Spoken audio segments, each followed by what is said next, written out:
No, it's not for you. It's not for you.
Yeah, where's he at?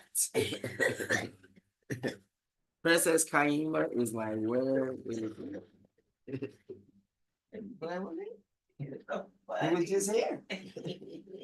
That was me. You don't play.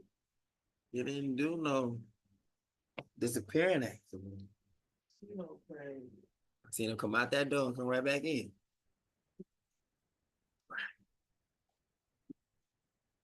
Salute to everyone watching Truth Color for the very first time. Salute to Doris, Custodian.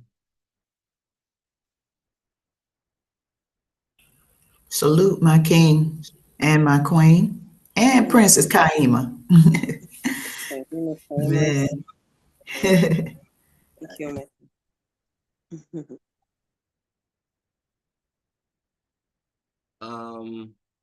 For those who probably tune in later on, I don't know. We're gonna just get to the intro and we're just gonna let the Father just move as he's moving, because there's a lot to say, but it's like really nothing left to say. It's just like, we told you so. I mean, that's where we at now. It's coming to the point where everyone's gonna start seeing, like, watch this, our numbers is what it is, and then it's just gonna grow. People gonna see people gonna have to look at what I've been saying all this time. But watch this, they ain't even gonna get it now. No. It's gonna have to come in when people have mindsets on how they think how it's going to go. It says all knowledge, all wisdom, all understanding is going to go fizzle. So what used to be is going out the way. Like, it won't even be in existence. So what people thought it was won't even exist. That is what's coming up now. And like, we're going to see certain parts on there. He's going to literally come out and say pretty much you're going to see the words like 5 years ago. So, and then you got to look at my age, you know, and what we've been saying and showing you that literally I've been proving once and for all that I'm the clock. I am the doomsday clock. That's pretty much, I am. So, we're about to go ahead and get this intro and keep proving the world wrong. We've been saying this stuff. So, I love it though. I'm not even mad. I love that this came from our dear family, Dwayne, man. Our very own Dwayne. Like, he be on the lookout, you know, and seeing things that I said, whatnot. He'll be somewhere, probably see it. He'll probably see it. He'll grab it up for me. He'll send it to me, just like many of y'all, you know, send me videos that y'all come across as I've asked, and people just do just automatically anyway, you know, because things need to be shown, need to be seen. And the stuff is that we come up with is we're coming up with it from the word. Like, it's not like we're going to somebody's seminar class on how to figure this stuff out. No, we're literally just simply following what the word says, and the word itself is doing what it said it would do, which is it's being fulfilled. And it's a good time to be a part of Goshen, because you are literally the called and chosen. Because the ones who we thought was called and chosen, they doing some dumb stuff. I mean, there is a video of a pastor who literally told his people, who is sheep, to go outside and eat grass. Now that's great. The funny part thing is this. You know, it's like one thing to say, you know, say that, yeah, my sheep eat grass.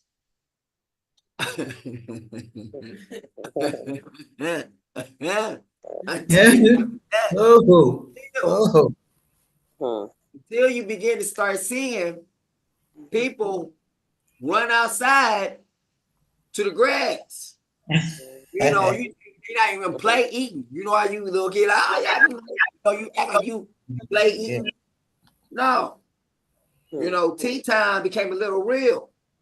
You know, it became grass time. It became green time, going green. They all Yeah. began going crazy. They was eating the grass They must have thought it was spinach. early. Did they think The grass, like Popeyes. Yeah, spinach. exactly. Whole can of spinach. It remind me of, watch this though. It remind me of King Nebuchadnezzar though. Oh yeah, yeah. How he was made. He was given a mind of a beast. That's Of being a turned beast. over to a reprobate mind. He Yeah. was turned over to another mind. He was taken. It was a man's heart, a human's mind was taken from him, or a human's heart was taken from him, and a beast was put into him. And he went outside and ate grass like a beast. Wow. 7 years. Yeah. Yeah, I 7 remember years. that video. That video was posted before. I seen that video before. This pastor made these members go out there and eat. I said, what? Yeah, my sheep, right? Yeah. And then you go there and eat some grass. Go food.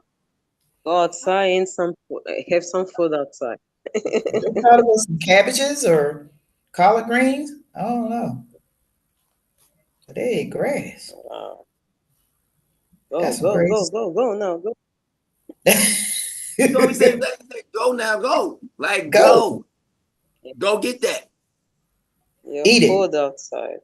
And then they smell like Yeah, shit. Queen. And that was Go eat grass. Oh. Oh my goodness. Like sheep, so go outside, eat some food. I command you, eat the grass. Eat the grass. Eat it right now. It's really about okay. Yeah, Eat that grass. Eat it right now. They come years ago, so I just found again. But Yeah, I saw that video a while back. Yeah, that's crazy. What the hell is this on my page? Orangutan. people are so What in blind. the world is wrong I with want to show you how messed up on my people's page? minds are. Oh, More crazy stuff. Huh? Orangutan. orangutan. Mhm. Yeah, orangutan, man. That's the orangutan. It's orangutan. Yeah, orangutan. I don't even know what that is. Snake bites. I mean, like the snake bites, but it said, yeah, this said, Steak and eggs. yeah, steak and eggs.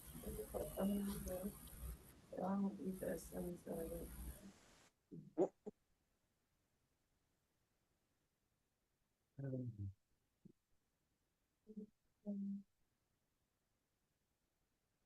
This boy gonna burn in the deepest part of hell.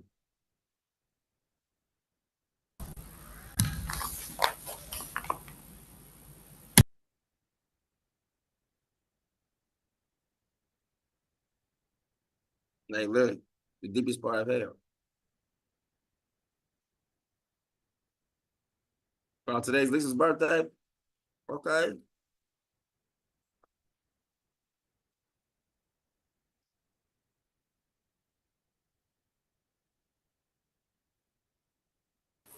Yep, yep. Today is her birthday. Yep.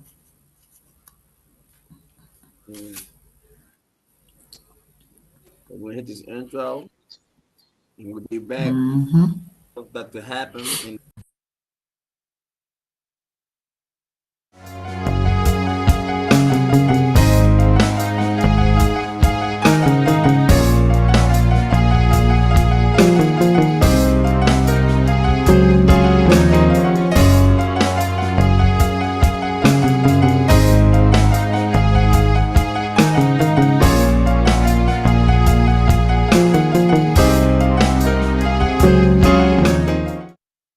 Heartofpsalms. Revelations.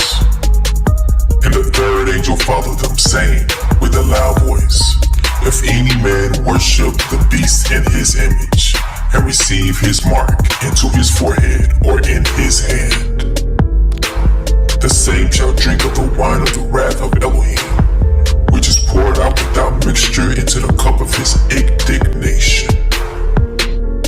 And he shall be tormented with fire and brimstone in the presence of the holy angels and in the presence of the Lamb. And the smoke of their torment ascendeth up forever and ever. And they have no rest day nor night who worship the beast in his image, and whosoever receiveth the mark of his name. Satan cast into the lake of fire. And the devil that deceived them was cast into the lake of fire and brimstone, where the beast and the false prophet are, and they shall be tormented day and night forever and ever. The great white throne. And I saw a great white throne, and him that sat on it, from whose face the earth and the heaven fled away, and there was found no place for them. And I saw the dead, small and great, stand before Elohim, and the books were open, and another book was open, which was in the book of life. And the dead were judged out of those things which were written in the books, according to their works. And the sea gave up the dead which were in it, and death and hell delivered up the dead which were in them. And they were judged, every man according to their works, and death and hell were cast into the lake of fire. This is the second death. And whosoever was not found written in the book of life was cast into the lake of fire.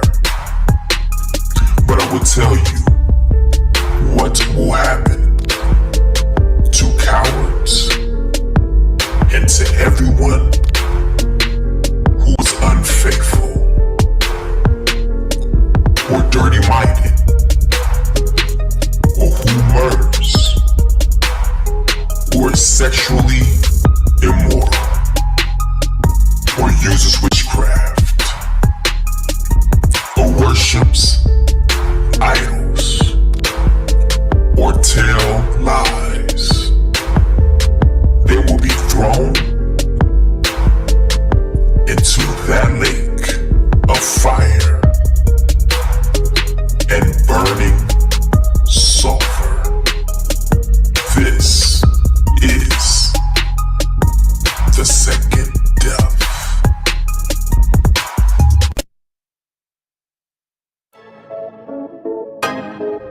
Your haters, not your haters, they're your fruit testers.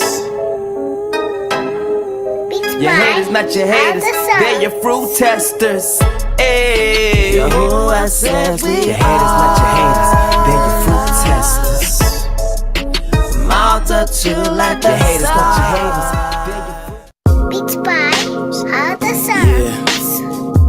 truth colors, truth colors, truth colors, truth colors, truth colors, truth colors. Hey, when you learn the truth, it will set you free. Many are held captive, stolen identity. But let me just shoot the breeze, release you from Satan's squeeze. He's all like enemies, no matter the color you see. That truth flame, truth colors, truth colors, truth colors, truth colors, truth colors, yeah, yeah, truth colors.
All right. First and foremost, I want to give Praise and honor to our Father, King Heartofpsalms, who sits enthroned above the clouds.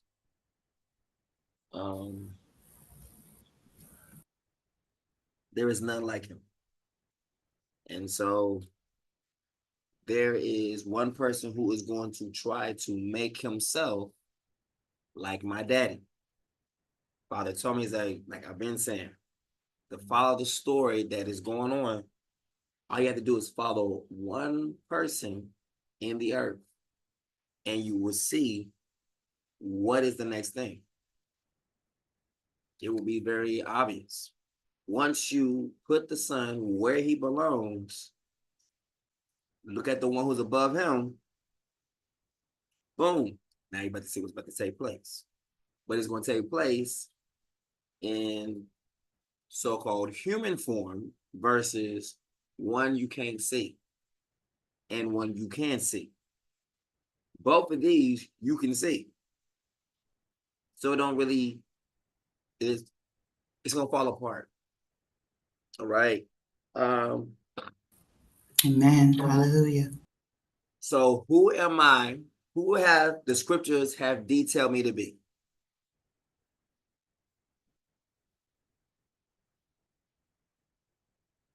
So I know I'm a father and son, but on the earth, I am in community, or as in the representative for man.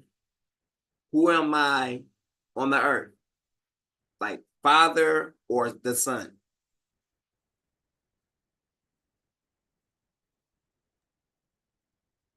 Son. The son. Or be the son. Right. All right. And then he will be the father, right? Okay. Now, my position is king of the earth. Now, Charles is trying to do the same thing, which he's going to try to do. Charles will be the father.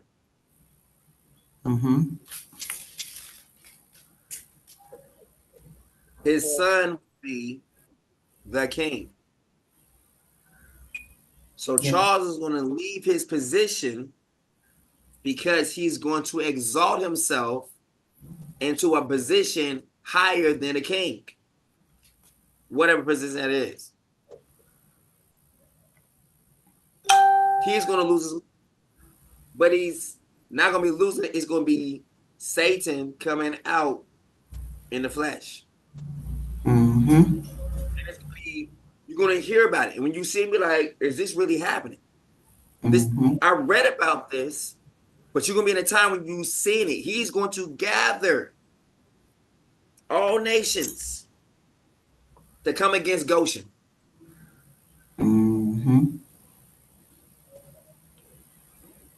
That's how pissed he's going to be. We're going to keep talking about what he's doing before he does it. He's going to get pissed. We the only ones that know about it. So, like, the stuff we've been finding out, we just find out from the scriptures. These are the people that are looking at, like, affairs. They're looking at other different kind of details, whatnot, and they're looking at what the scripture said. Like, okay, yeah, this is it. We're going off what the Father said. Father then said, number one, the beast is about to take the throne. Now, when my Father sit enthroned above, and Charles wants to be like him, he has to take another position. And that's where it gets into, like, this beast, or the red dragon, which is Satan, gives his throne to his son. And the power and everything that comes with it. Why? Because he's going to go somewhere else. There is a temple being built. And if a temple is being built, he can go sit himself in the temple and proclaim himself to be the creator. White man, white boy, creator. Then where did the color come from? But also, it tells another thing. And one part of scripture I've seen, I cannot remember where I saw it at, but it was talking about a scripture where it says that Like when a people is so wicked, they can lose their color. Like you could be black, but you are so wicked. Like the Father refuses for you to be covered in that manner, covered by His glory, covered by His honor. You can turn white. Boom. Imagine you go to sleep now and you think everything is good, your mind is popping, then you wake up white. Think about that. Everybody who knew you gonna be like, "What's wrong with you?" That honor, so color. Imagine it. Think about it. This stuff is serious. Can you imagine the people going to bed one time black and then waking up white? What in the hell?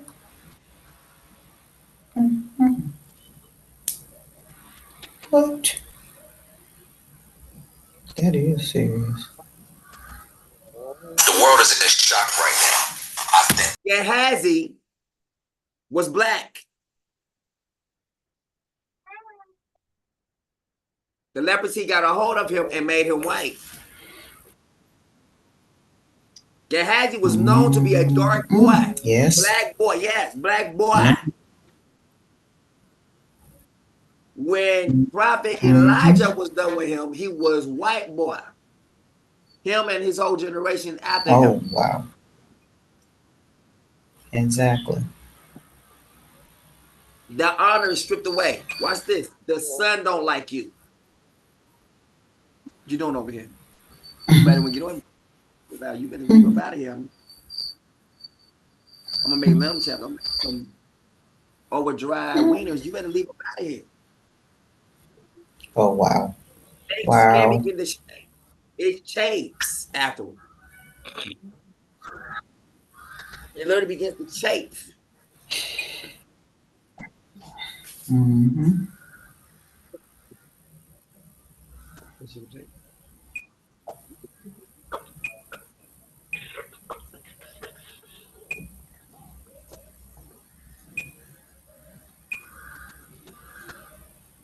I gotta tell you, I gotta show you my princess real quick. Hold on, come here. Oh.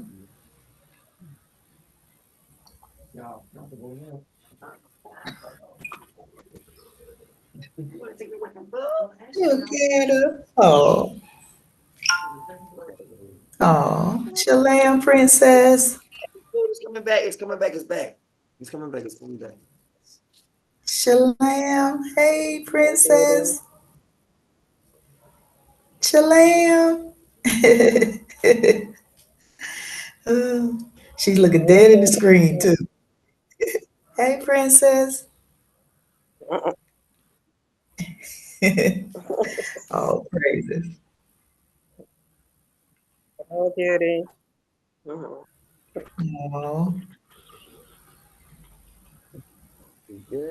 Good to see you this morning, lady. Little lady. Yeah. All praises on this blessed Sabbath day. It is a beautiful Sabbath. Yes. Yes, it is. All right. We're going to get to this video that Dwayne sent. It's going to tie into a lot of things we have said, what we've come across. We're going to get some scriptures to show you that this will be the same thing that's about to be popping off with this. We're going to find out that pretty much Charles and his father serves at the same time. So the moment that Charles comes in, like I said, William is already serving as king, right there in the respects. So they both become the 7th and 8th king, both of them, because they both come in and serve at the same time. Now, remember, everything must be established by 2 or 3 witnesses. So the moment that Charles comes into the throne, which will be May 6, 2023, he can't begin to really move about until like May 6, 2024. which is what we're pushing up to right now in January. So now that's why we're starting to see movement. He cannot do any kind of movement until May 6th, 2024. That's already passed. So now, June, July, August, September, October, November, 6 months since the time frame of when he could move. 6 months past that time. Yes, he's about to move. And he's about to move quick because he knows his time is short. Right. A lot of stuff is about to get drastically changed. Like what people think they know now is about to change. What people think they know about America, like I keep saying, America is not America no more. It's not. It done changed. And y'all want to find out about it? January. Like I keep saying, remember we brought up the inauguration day. We brought it up. We was looking at it. Wait a minute, hold up. We seen in scriptures what it was saying. I was like, wait a minute, hold up. This says this. I was like, dog. And then it tied in. Now we can see, and I know that's why Dwayne's saying it also because it ties right into the, what is his name? The one who had the dream. What's his name? Coveston. Dana. Yes, Dana. Yes. This ties right into that. Like perfectly. He said, I didn't see no sign of Trump, meaning Trump wins. But his authority is less than none. Wow. All right, so here we go.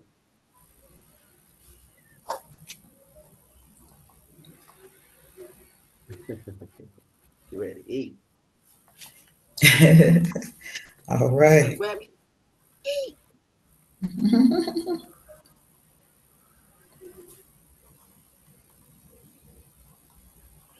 Oh, praises.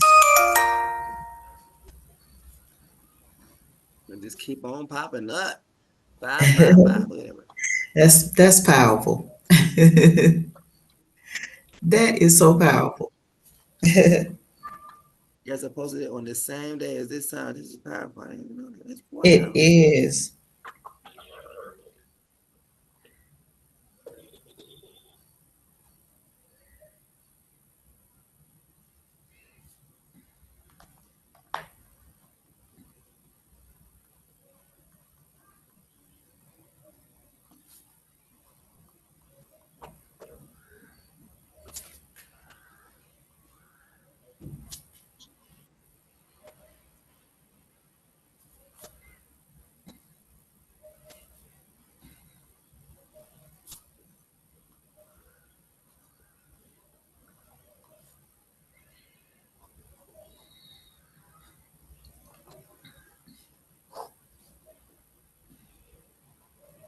All right.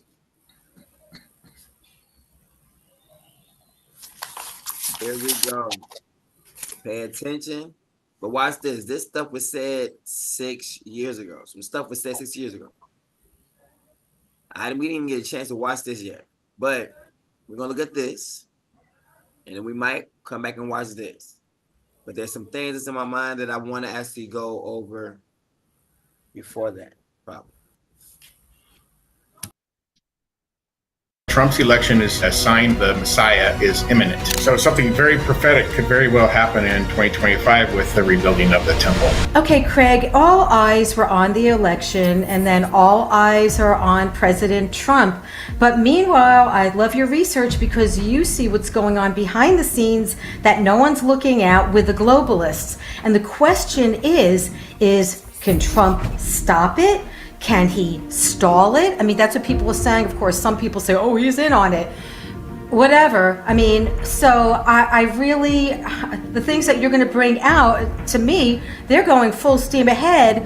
But before you answer that, I just wanted to thank everyone who's watching. Thank you for subscribing, and thank you for those who joined the channel. It just keeps us going, and it's so appreciated. And the join button is below next to the subscribe. Okay, Craig, so what do you say as far as Trump? I mean, can he stall what's going on? So the world has just met for COP29. That's the Conference of the Parties, the 29th session since 1995. And it's all in this session was all about the money.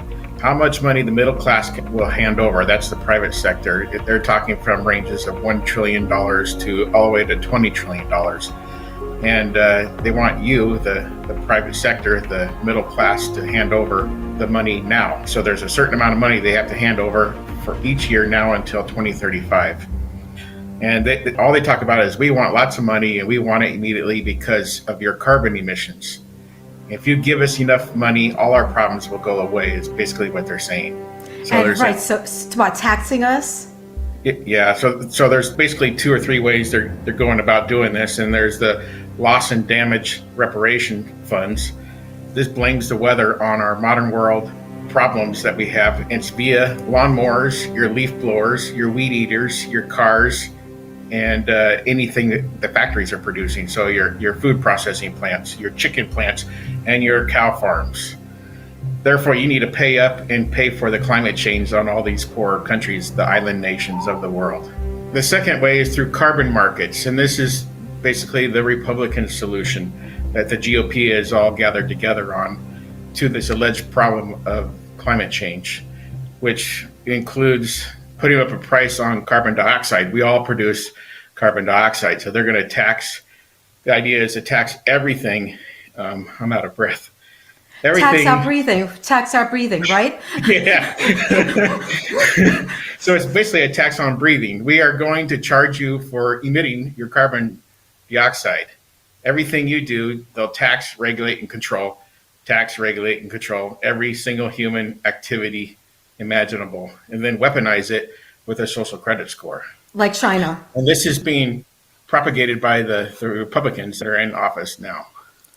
So Trump is alone on this. He stands alone against this. Wow, so basically against the rhinos. Yeah.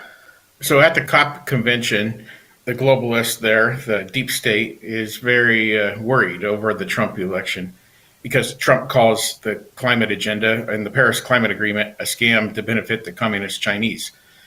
And that's probably very true.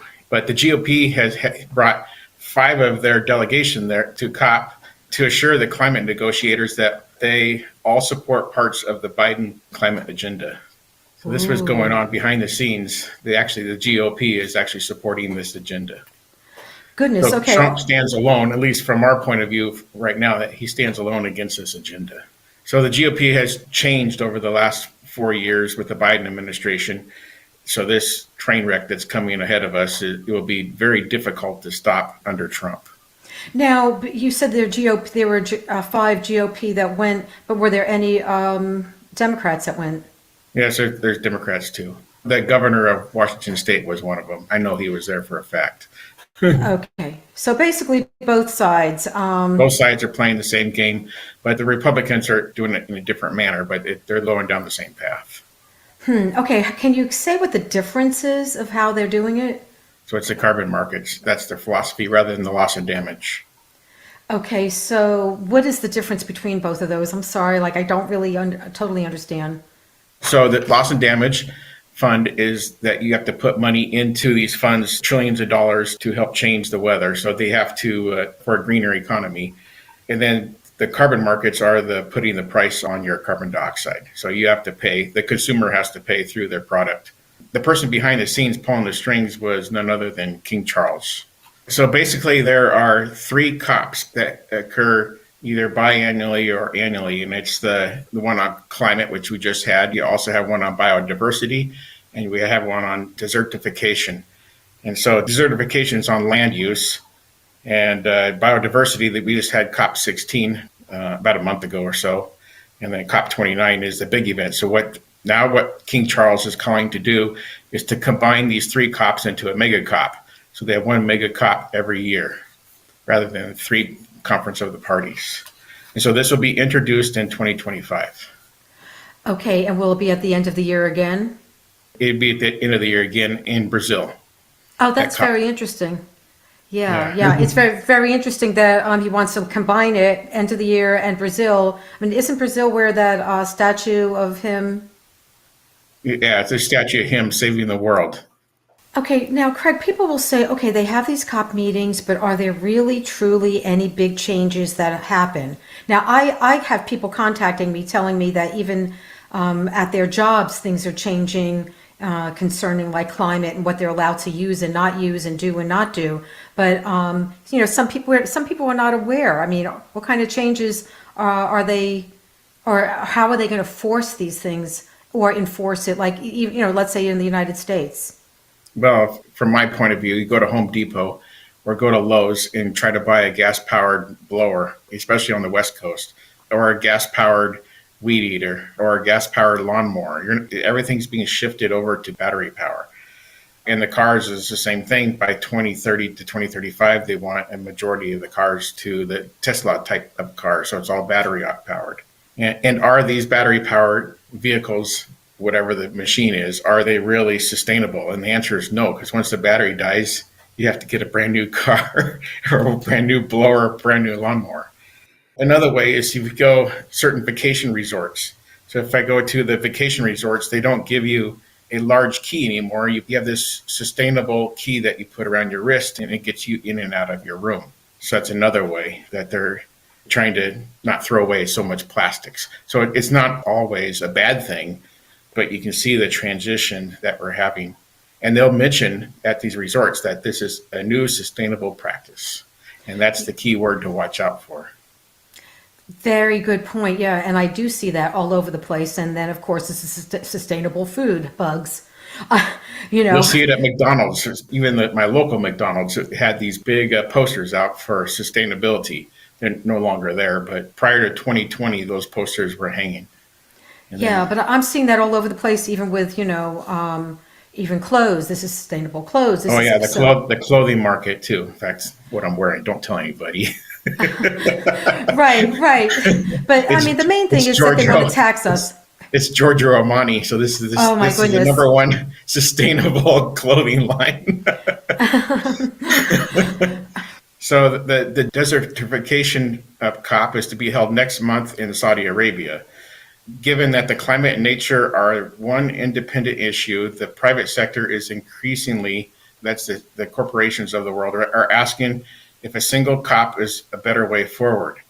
This is one of the several recommendations of the SMI is making at the G20, which just happened about a week ago in Rio de Janeiro. So this is where everything began in 1992, and it's now circled around, and they're trying to enforce all this by 2025. So a lot of this 2025 talk. The issue is when does all this stuff happen? Does it start to happen before 2025, or does it push till the end of 2025? And nobody really seems to know. But the Black Swan event is being said is Donald Trump.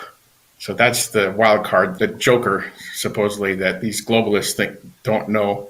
They look at Donald Trump as the Black Swan event. Okay, wait, explain, because that means he's destroying all the globalist plans. I see. So to them, he's their Black Swan. Right. Yeah, to them, he's the Black Swan. So the SMI knows that the multilateral bodies of national governments do not simply have the trillions of dollars to go forward. So King Charles is trying to get the private sector, along with the public sector, to come up with the trillions of dollars needed for this transition with under 5 years to go. So that's a very interesting number they're putting up. So it's 5 years to go for this goal. So that means these things must accelerate really, really fast, beginning 2025. In fact, as of right now, the European Union are putting out these reset videos that the reset must happen now.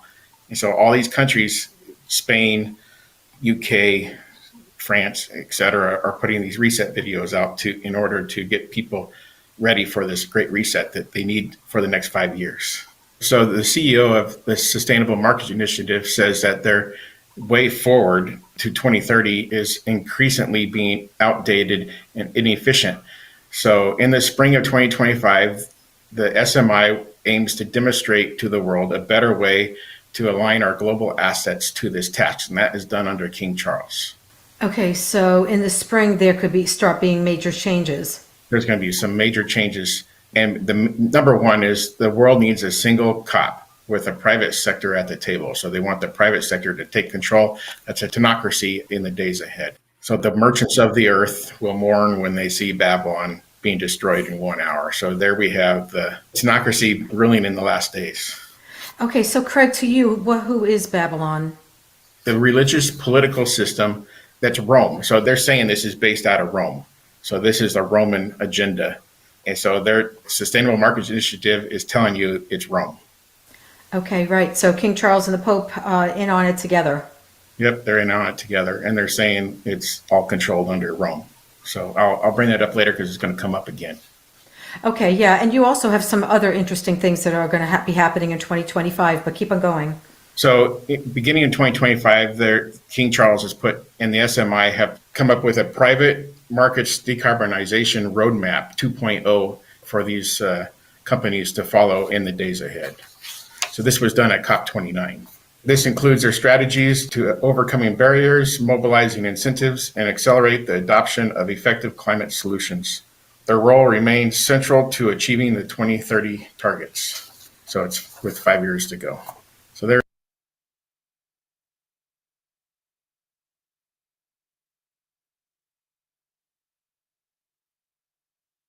All right. I want to interject something here. All right. A lot of people may not know, but Batman,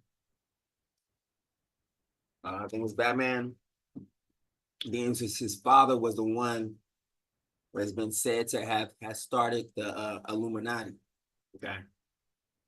And then inside of Batman was Bane. And Bane had a little mask on that's played by Tom Hardy. And they pretty much came in and seized all of Mr. Wayne's assets, his account, and everything. So the Illuminati is one thing, right? So everything Illuminati, whatever, which is pretty much to bring forth Charles. That's what it's all been about. Bring forth that reign towards the end. Just like how the Bible is to bring forth the reign towards the end, which is now. If you notice that both parties are all being set up right now. Now, you keep hearing go green. There's one person who has a campaign going on right now, which ties in to the go green. Even down to Sonic 3. It had on there, Happy Be Earth Day, right? And that ties right into Williams, Earth's hot or Earth's shot. And then you see his father on the same thing of this greenish thing. They're trying to get everyone to, in a sense, go green. Why? Because it's going to be a promotion from his son, which is Earth's shot. Look at this, Earth's shot. You hear them already saying they got 5 years ago. So this is Earth's shot at, getting this thing done. They got actually less than that, all right? Because 5 years, meaning what? We have 5 years to destroy, 5 years to destroy. Because after that, our power is going to be taken. Why? Because he will be 50 years old in 5 years. And it will be now, can you see a brand new day? All that. So it's going to be Jubilees. And they're coming out letting you know, look at this. People are looking at so many other years after that, 2072. They already said we got 5 years left. Come on now. This is Charles, who is the Red Dragon, telling you he has 5 years. And they make it seem like they had 5 years, trying to make it seem like the whole world. No, he says, no, I have 5 years to do this. Why? Because the one whom the world don't like right now, or don't even understand right now, he is going to be in full power. The reason why he was sent to earth will be now established 5 years from now. That's what he said to the whole world. Let's go.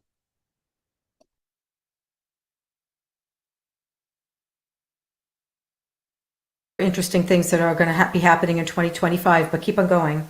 So beginning in 2025, King Charles has put, and the SMI have come up with a private markets decarbonization roadmap 2.0 for these companies to follow.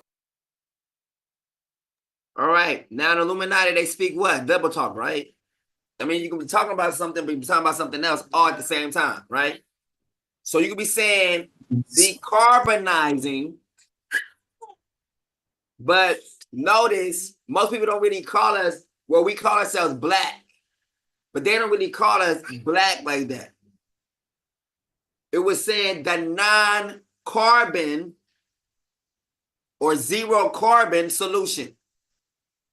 Now, so this go green is to get rid of all carbonated products or people. Oops, I said that out too loud. My bad.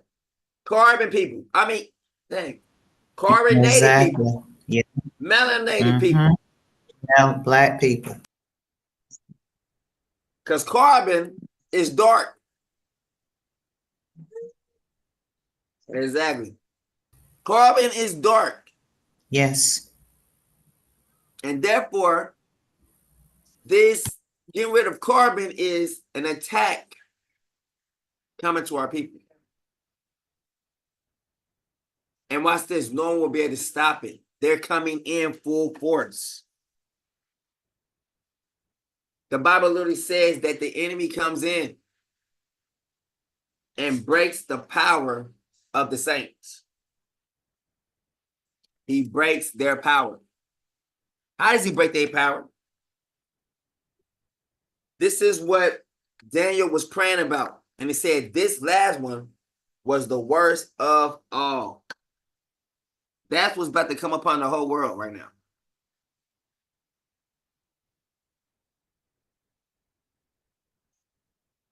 America as we know it, even from this video, they're telling you, they're looking at everything like, oh my goodness, it's about to change. No one is talking about America right now in a good light. Nobody. They're saying whatever we know now is about to change. They telling you it's about to change. Like by January.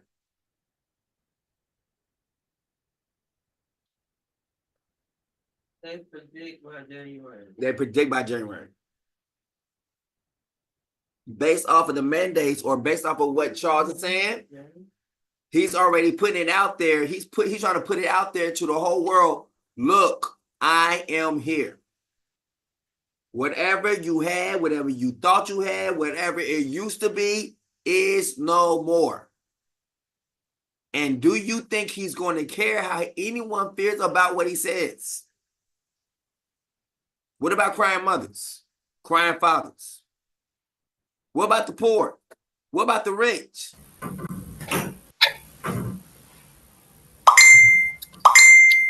He's been waiting to sit in that seat for a long time to bring out rulings. And now he's there. Ain't nothing going to stop his shine. And he's given his time to do what he's going to do.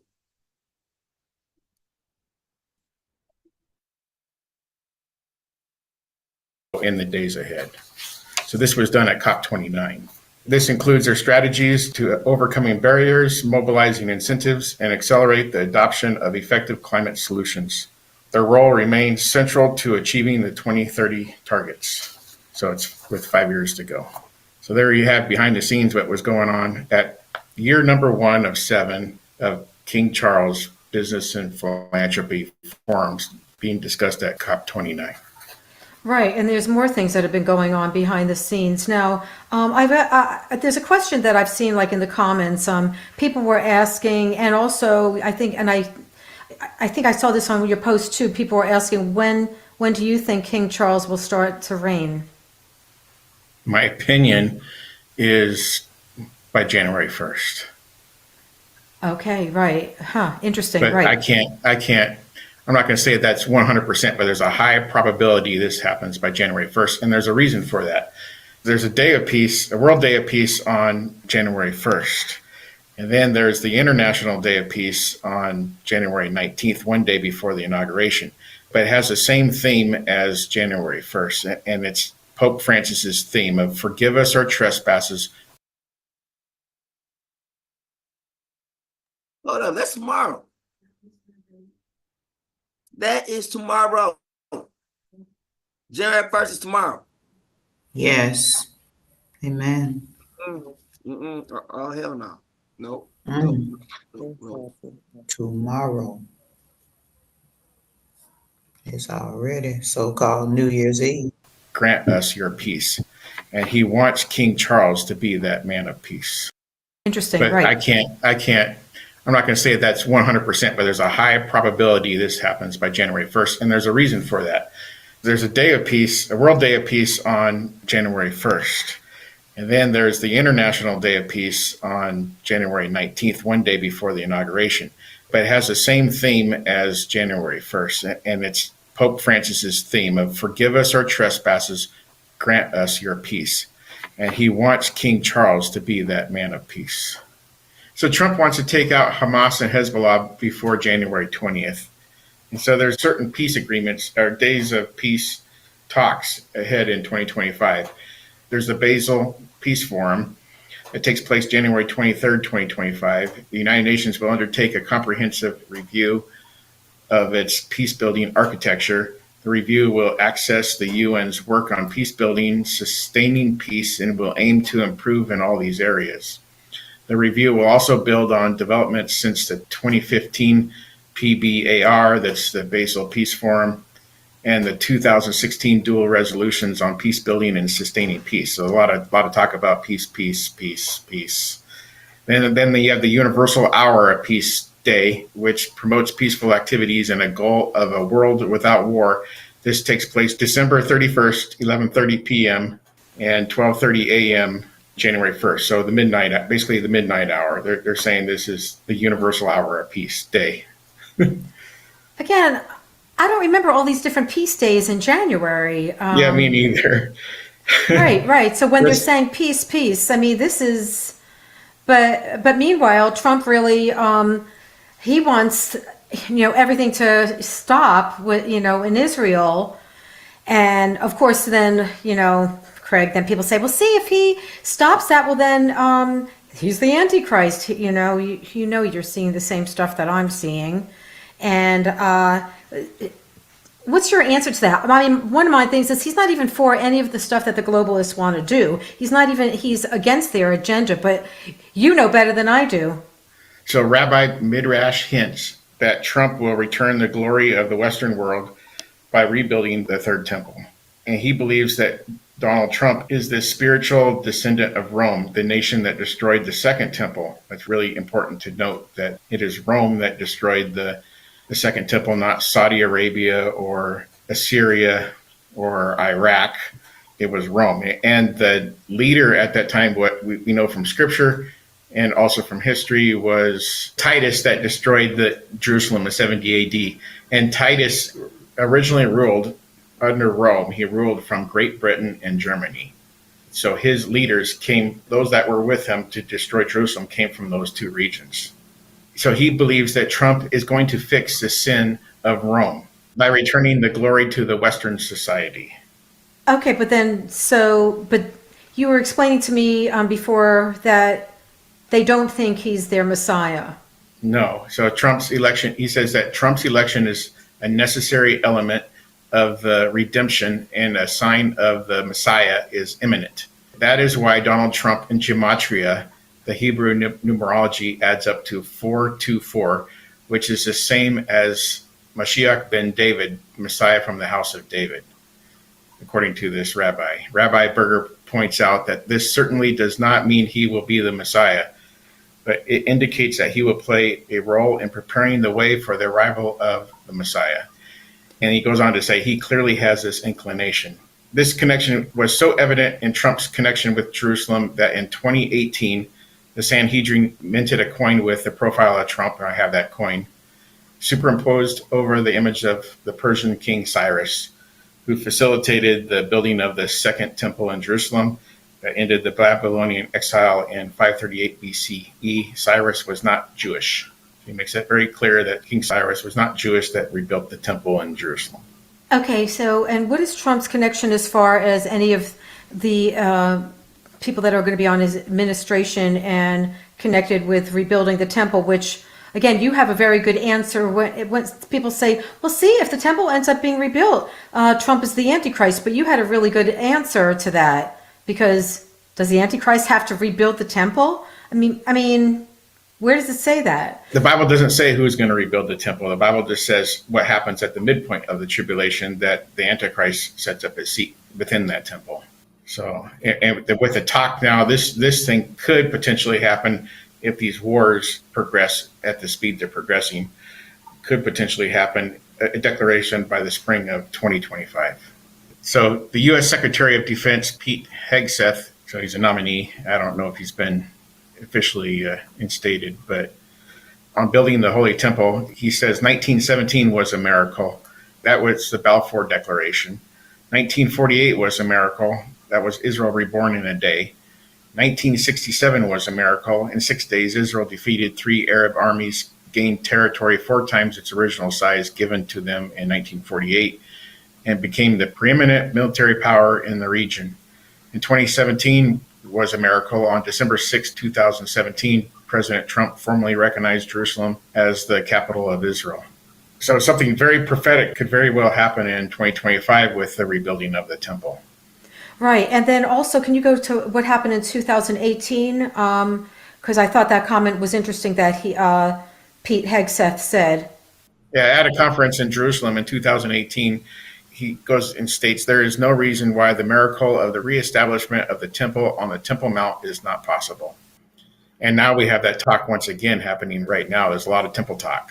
And according to the Temple Institute, the red heifers, on their point of view, must be sacrificed in the spring and only when their Mashiach shows up. So their Mashiach has to show up in order for them to sacrifice the red heifer.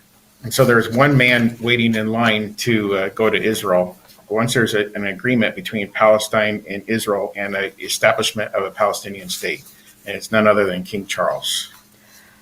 Yeah, now I find it interesting, Craig, when I was looking at your post, how much the UK and how much King Charles basically is pushing for a 2-state solution. Can you explain some of that and the background with the UK and Israel?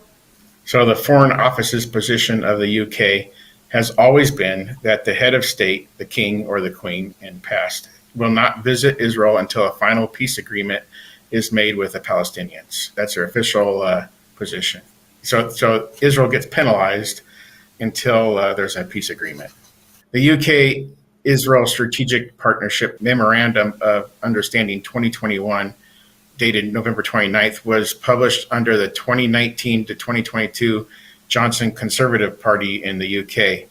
The UK and Israel signed a memorandum of understanding on this day to work more closely over the next decade on cyber technology, trade, and defense. There are now 7 years left from that time. Through the roadmap, the UK elevated this relationship under the Sunak administration, and this was published under the 2022 to 2024 Conservative government of the UK for 7 years. So this was done on March 21st, 2023. So Keir Starmer has been now elected as a prime minister and has dramatically reshaped the UK's relationship with Israel. And since taking office, he had also said the UK would consider recognizing a Palestinian state as part of diplomatic efforts to create progress towards a 2-state solution to end the protracted Israeli-Palestinian conflict. So this was stated also by King Charles a couple months ago, that the UK government will take the Abraham Accords and come up with this Israeli-Palestinian conflict being resolved. So Trump wants Israel to take out Hamas and Hezbollah by January 20th. And Mike Evans, the U.S. president-elect's evangelical advisor, that's for the church. So Donald Trump has an evangelical advisor, a religious advisor. Evans says that Donald Trump would like Israel to complete the job by January 20th, the elimination of Hamas and Hezbollah, an attack on Iran's oil facilities that would lead to Iran's economic collapse, and then a historic peace agreement with Saudi Arabia and the Sunni world. Trump has a clear moral vision. He sees Israel as the good and its enemies as evil. unlike Biden, who saw Israel's enemies as victims. The window of opportunity is only open until January 20th. Once Israel has completed the task, Trump will be the architect of the new era in the Middle East. This is said by the quote-unquote church that we have today. Okay, but then, Craig, people again are going to be saying, well, see, then Trump has to be the Antichrist because he's bringing peace there. The Antichrist confirms a covenant with many. It means that Daniel 9:27 says he strengthens that covenant already in place.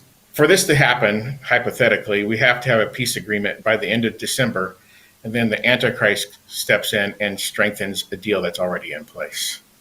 And King Charles, a few months ago, stated the way he would do that is via the Abrahamic Accords.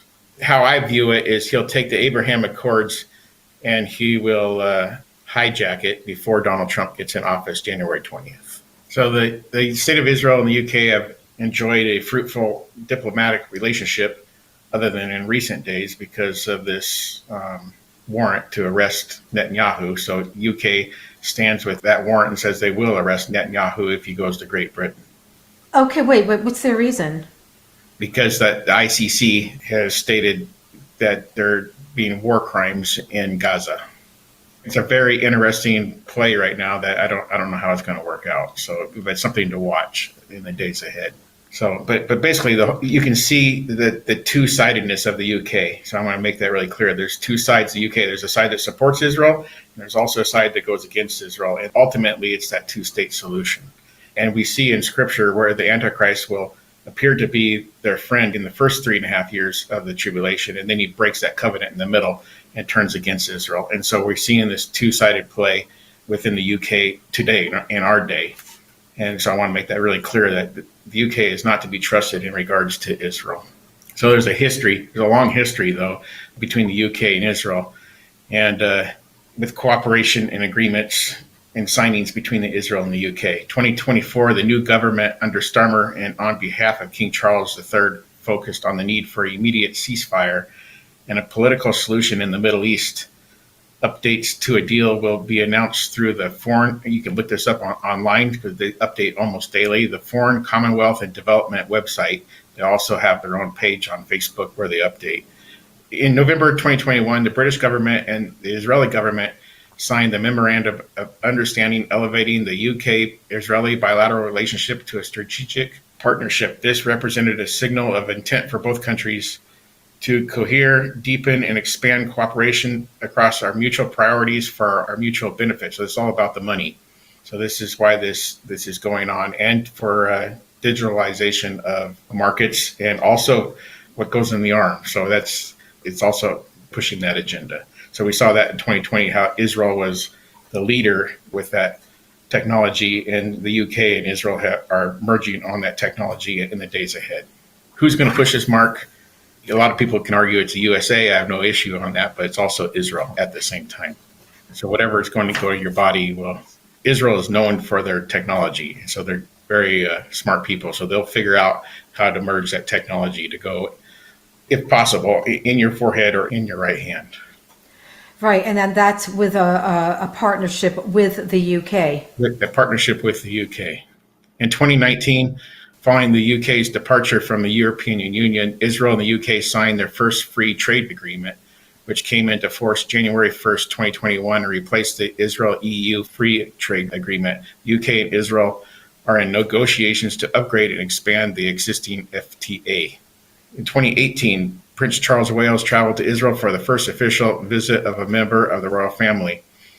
Prince Philip, 1994, and Edward, 2007, made private visits also, as did King Charles III in his capacity as prince in 1995 and 2016.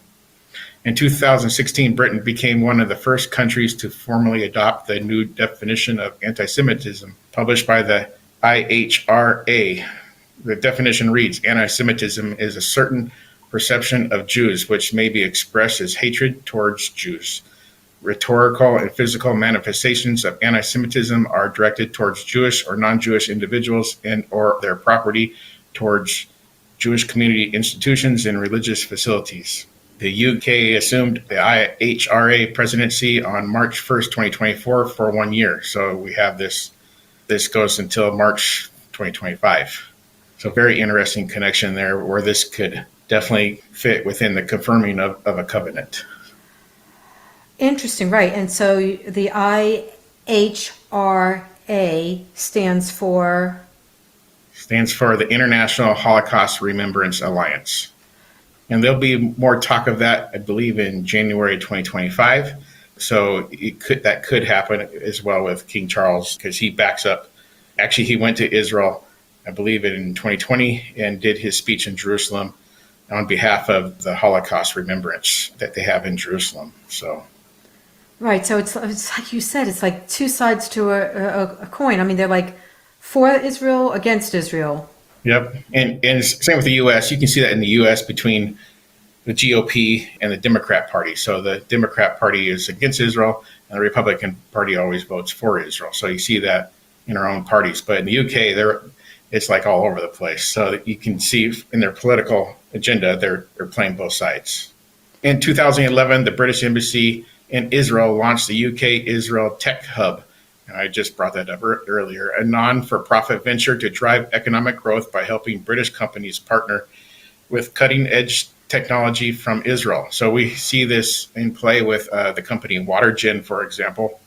Watergen is the company that has sided with King Charles in his Sustainable Markets Initiative and the Terra Carta to get water out of the air. And so they're working on behalf of King Charles in this technology to sustain the world for a better world. And the hub, the first of its kind, has been instrumental in increasing and strengthening bilateral economic ties with over 175 innovative partnerships facilitated worth more than 85 million pounds and with no fewer than 26 companies trading on the London Stock Exchange. So the Israel UK has a strong business partnership between the two countries. In 2008, Gordon Brown became the first British Prime Minister to address Israel's parliament in Jerusalem. 1995, Queen Elizabeth received President Ezer Weizman to London. The meeting marked the first state visit of an Israel president to the UK. In 1967, Lord Caradon, Britain's representative to the UN, drafted Resolution 242, which was adopted after the Six-Day War and became the central document of the Middle East diplomatic effort. The resolution, a total of 291 words, aims to establish a just and lasting peace within the Middle East between Israel and its neighbors. Israel accepted the resolution and recognized it as the basis for all peace negotiations for an Arab-Israel peace settlement. 1950, Israel opened diplomatic relationships with the UK after the latter's formal recognition of the State of Israel in April, moving staff to the former home of novelist William Makepeace Thackeray. It officially became Israel's embassy in 1952 and has remained so ever since. 1922, we had the League of Nations, the predecessor of the UN. They met at St. James Palace, London, legally confirmed Britain as a mandatory power for Palestine and stated that the mandatory shall be responsible for placing the country under such political, administrative, and economic conditions as will secure the establishment of the Jewish national home. So we're seeing, once again, two-sidedness of Israel in our time, because they've already established Israel, but they also want to establish the state of Palestine. And this is believed by many, we've talked about this before, to be the 18th SDG for peace and security for the UN. And just for those who haven't watched before, what SDG stands for? The SDG stand for Sustainable Development Goals. Right. Agenda 2030. Mm-hmm. Right, and we'll show on the screen, these are the 17 goals, but you don't have to read them right now. But yeah, very interesting. Repeat again what you think the 18th goal is. The 18th goal would be the establishment of the state of Palestine. Okay, and then 1917. 1917, we had the Balfour Declaration enshrining the British government's support for the Jewish national home. The declaration played an important role in Britain's support for and the creation of the state of Israel. Right, so the state of Israel can thank the Great UK. Britain. Exactly, it's like the connection. Yeah, they can't thank the U.S., but they can thank the U.S. for their support, but they can thank the UK for having the establishment of the state of Israel. So King Charles and Queen Camilla plan to visit the Pope in early 2025 as their next major tour the royal is set to meet the Pope, stating that he needs to make up for lost time because of his cancer. So he believes that 2025 will be a new normal for himself, being that he has been healed of his cancer.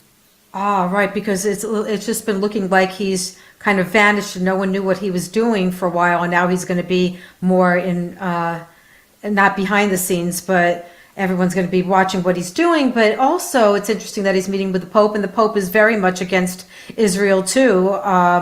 They think it's all Israel. The Pope thinks it's all Israel's fault. Yeah, so Pope Francis wants a probe into the Israeli-Gaza conflict.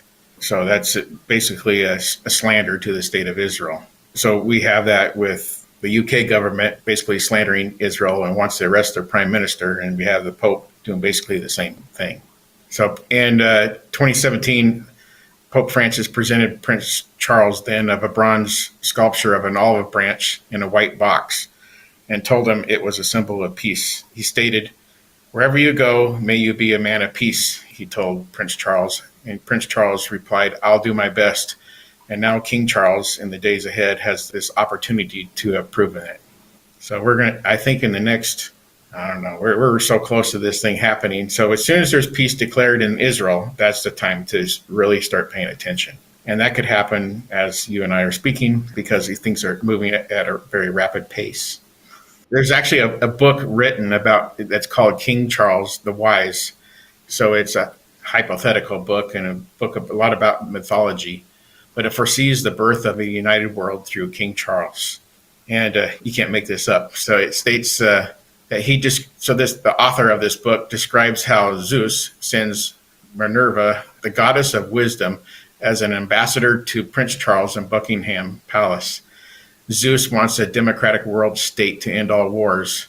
So this writer believes that Zeus sees the innovative and influential UK as best placed to give this humanitarian vision global prominence, and seeks the support of the future King Charles, deeming him more enduring and open-minded than all his politicians under him. So he foresees Minerva confronts Prince Charles with his conflicting perspectives of the goddesses Britannia, Europa, and Colombia, who speak for the UK, EU, and the US, and foresees a world state that will abolish war. He accepts the humanitarian concerns behind this universalist, globalist vision, and crowns King Charles the Wise. So besides being king of the UK in all its faith, he will sympathize with the plight of all humankind and inspire a new world structure that will bring universal peace during this coming age. But anyway, it was written several years ago.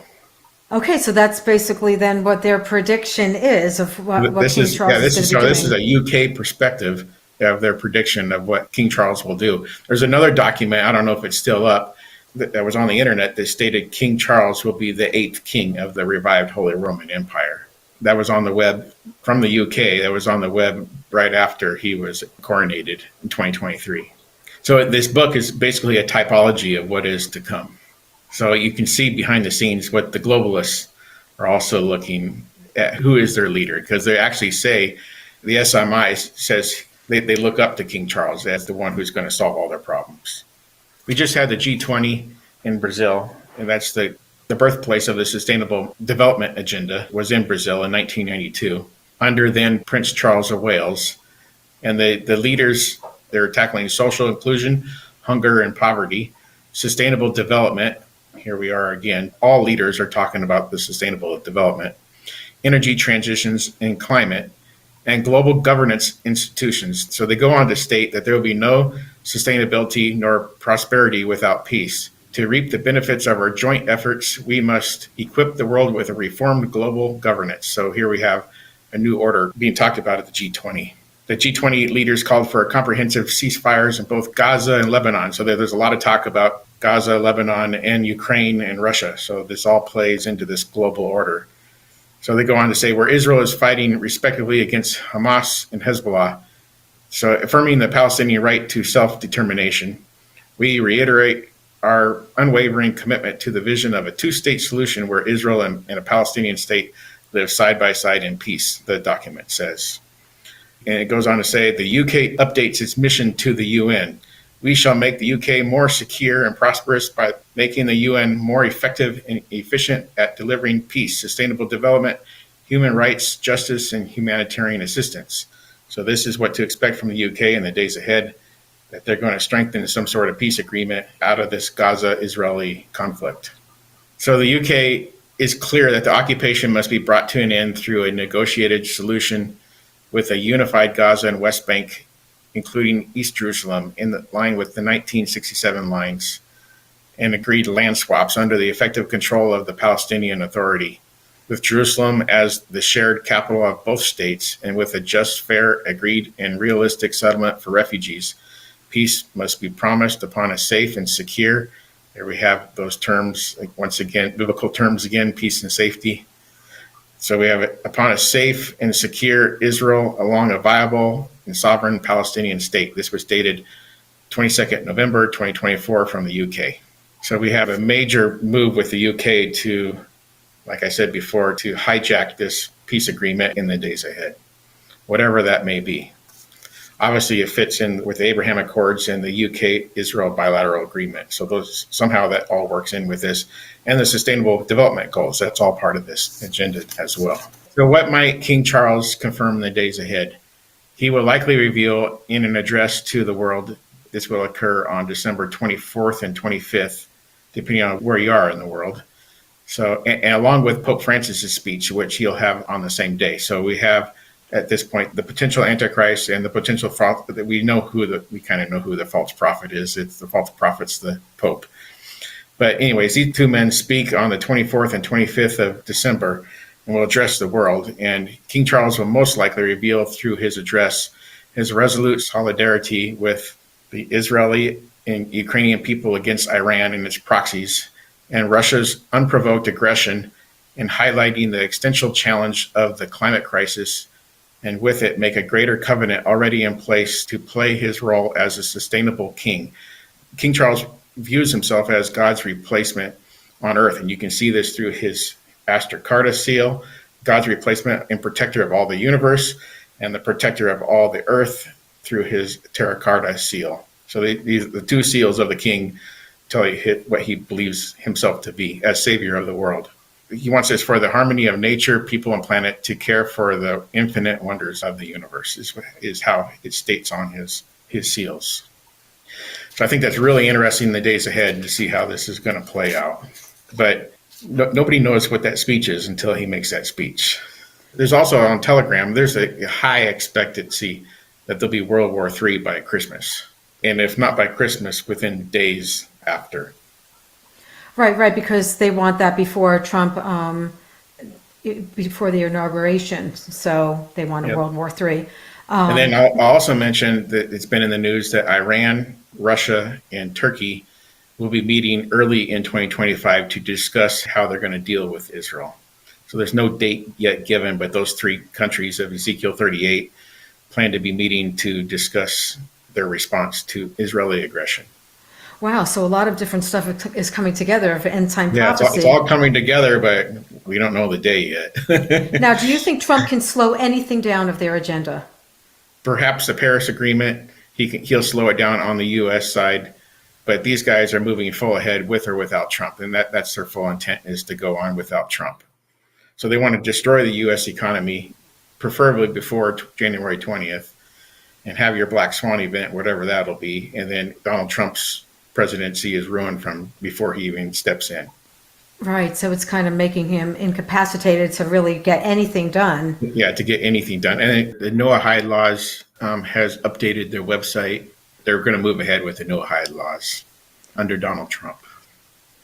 Okay, but then people say that Trump is evil because of this whole Noahide laws, but I mean, he's not the one who put this in place. So can you explain it?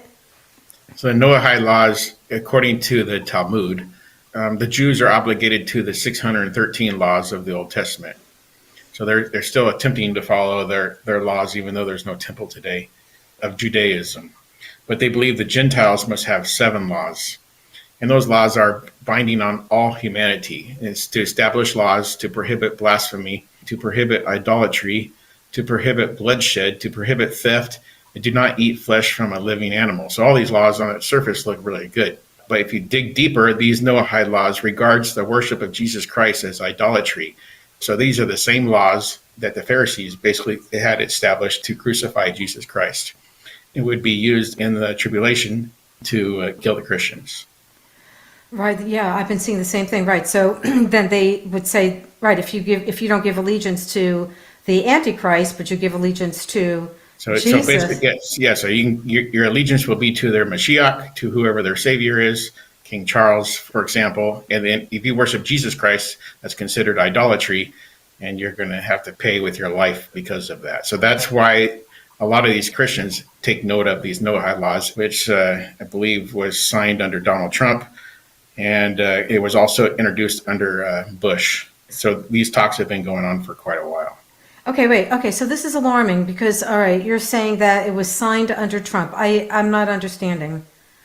So the Noahide laws were given with Donald Trump in his first Trump 1.0, so his first presidency, and he signed the document for the Noahide laws.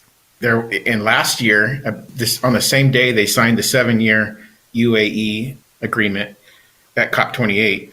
The inaugural Peace Award ceremony was held for the Noahide laws at the UN on December 12th, 2023 in New York. So we have these two events going on at the same time. So when you see a push for a new world order, you're also going to see a push for these Noahide laws merging together at the same time.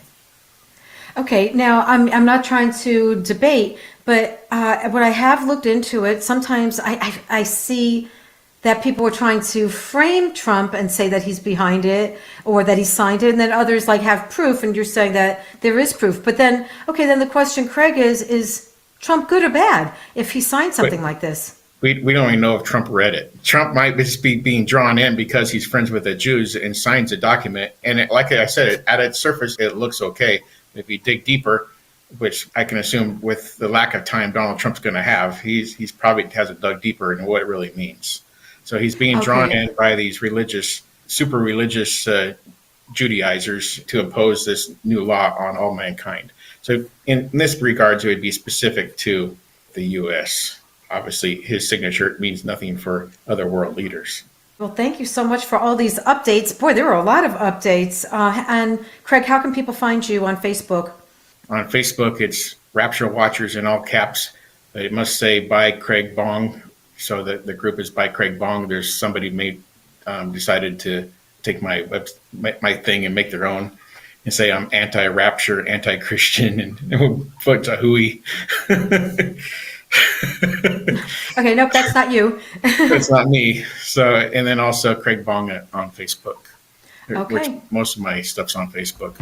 Okay, great. Thanks so much. After Trump's inauguration, a major end time sign will appear. Click the video to watch now so you're ready for what's coming next.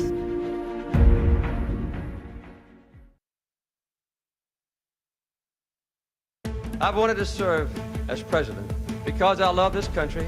Tonight, President Biden declares a National Day of Mourning as tributes pour in for Jimmy Carter. How the former president's family is describing his legacy. I think he wants to be remembered as someone who was honest, as someone who did what he thought was right. The search for answers. What was behind South Korea's worst plane crash in decades? U.S. investigators head to the scene. And Eye on America. Our year-long investigation into online romance scams continues with the effort to crack down on criminal groups targeting Americans looking for love. I don't want anyone to go through the hell that I've gone. The CBS Evening News starts now.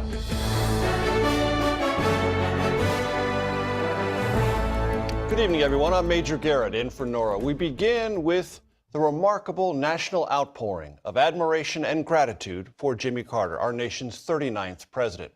We learned today that the official funeral for Carter will be held January 9th at the Washington National Cathedral. President Biden has declared that date a national day of mourning. He's also ordered the nation's flags to be flown at half-staff for 30 days. Next Saturday, a motorcade will carry Carter's remains through his hometown of Plains, Georgia. He will then lie in repose at the Carter Presidential Center. On Tuesday, January 7th, Carter will be taken to Washington, D.C. to lie in state at the rotunda of the U.S. Capitol, where the public is invited to pay their respects while the military maintains a guard of honor. The former peanut farmer, Navy veteran, state senator, governor, president, and Nobel Peace Prize recipient died at his home on Sunday at the age of 100. Carter is being remembered as a peacemaker, a humble man of faith and integrity, tirelessly dedicated to the causes of democracy and helping others. CBS's Mark Strassman leads off our coverage tonight from Plains, Georgia. James Earl Carter Jr. was born in 1924, the first president born in a hospital. Carter led a long, remarkable, improbable life. So long, most Americans alive today were born after he left the White House. But in early 1976, most Americans had never heard of Jimmy Carter. Jimmy who? I don't know who he is. Fewer understood why Georgia's governor was running for president. There's a new mood in America. Candidate Carter made a virtue of his Washington inexperience. He was a peanut farmer from tiny Plains, Georgia. Carter's campaign came down to one simple promise. I'll never tell a lie. After the lies of Watergate, it worked. Carter defeated Republican incumbent Gerald Ford that November. Let us learn together and laugh together and work together. But more troubles than triumphs marked Carter's presidency. Double-digit inflation, long gas lines coast to coast, and most memorably, Iran held 52 Americans as hostages for more than a year.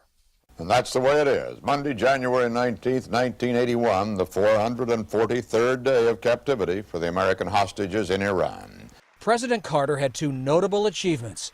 He negotiated the Panama Canal treaties, keeping it open to American ships and troops, and he engineered the Camp David Accords between Israel and Egypt, one of Israel's most dangerous adversaries. And I would like to say to these two friends of mine, blessed are the peacemakers, for they shall be the children of God. In 1980, Ronald Reagan became president, a landslide repudiation of the Carter years. He had one term in office, but what a second act. He globetrotted for decades, often with his wife, settling disputes. His scientific work helped eradicate guinea worm disease. In 2002, he won the Nobel Peace Prize. But the prize of his life, always, was the moment Rosalind Smith agreed to become Rosalind Carter. She died in 2023. They were married 77 years. When we last saw America's 39th president in 2024, he looked frail but alert, celebrating his 100th birthday. That was in the Oval Office. And in 2024, we talked to Jason Carter, the former president's grandson, from the Carter Center in Atlanta. Those 40 years where he and my grandmother worked together on the issues that they cared about really are the fundamental part of their legacy. How does he want to be remembered? I think he wants to be remembered as someone who was honest, as someone who did what he thought was right, who stood up for human rights, and who respected people, no matter who they were, no matter where they lived, and that he did what he could to help them. For all his global reach, Jimmy Carter never forgot that he was a son of Plains. He'll be buried here on the family property next to his wife, Rosalind. Major? Mark Strassman, thank you.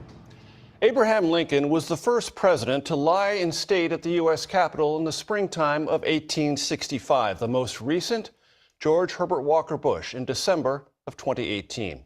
It will be a solemn and powerful scene here in the nation's capital next week when presidents past and present honor and remember Jimmy Carter. More now from CBS's Ed O'Keefe.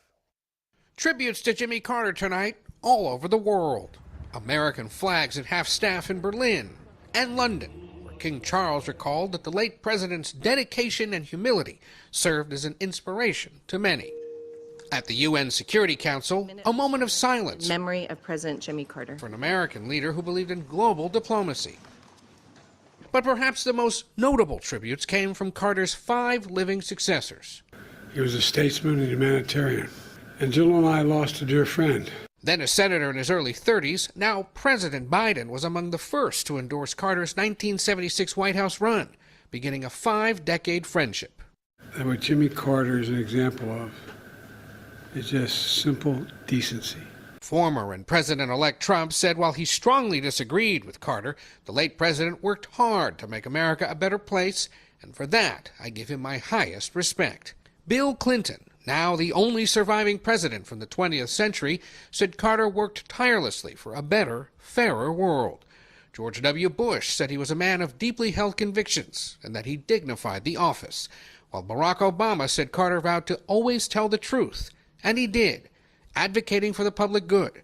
Consequences be damned. In his statement honoring Carter, President Biden said his predecessor saved, lifted, and changed the lives of people all across the globe.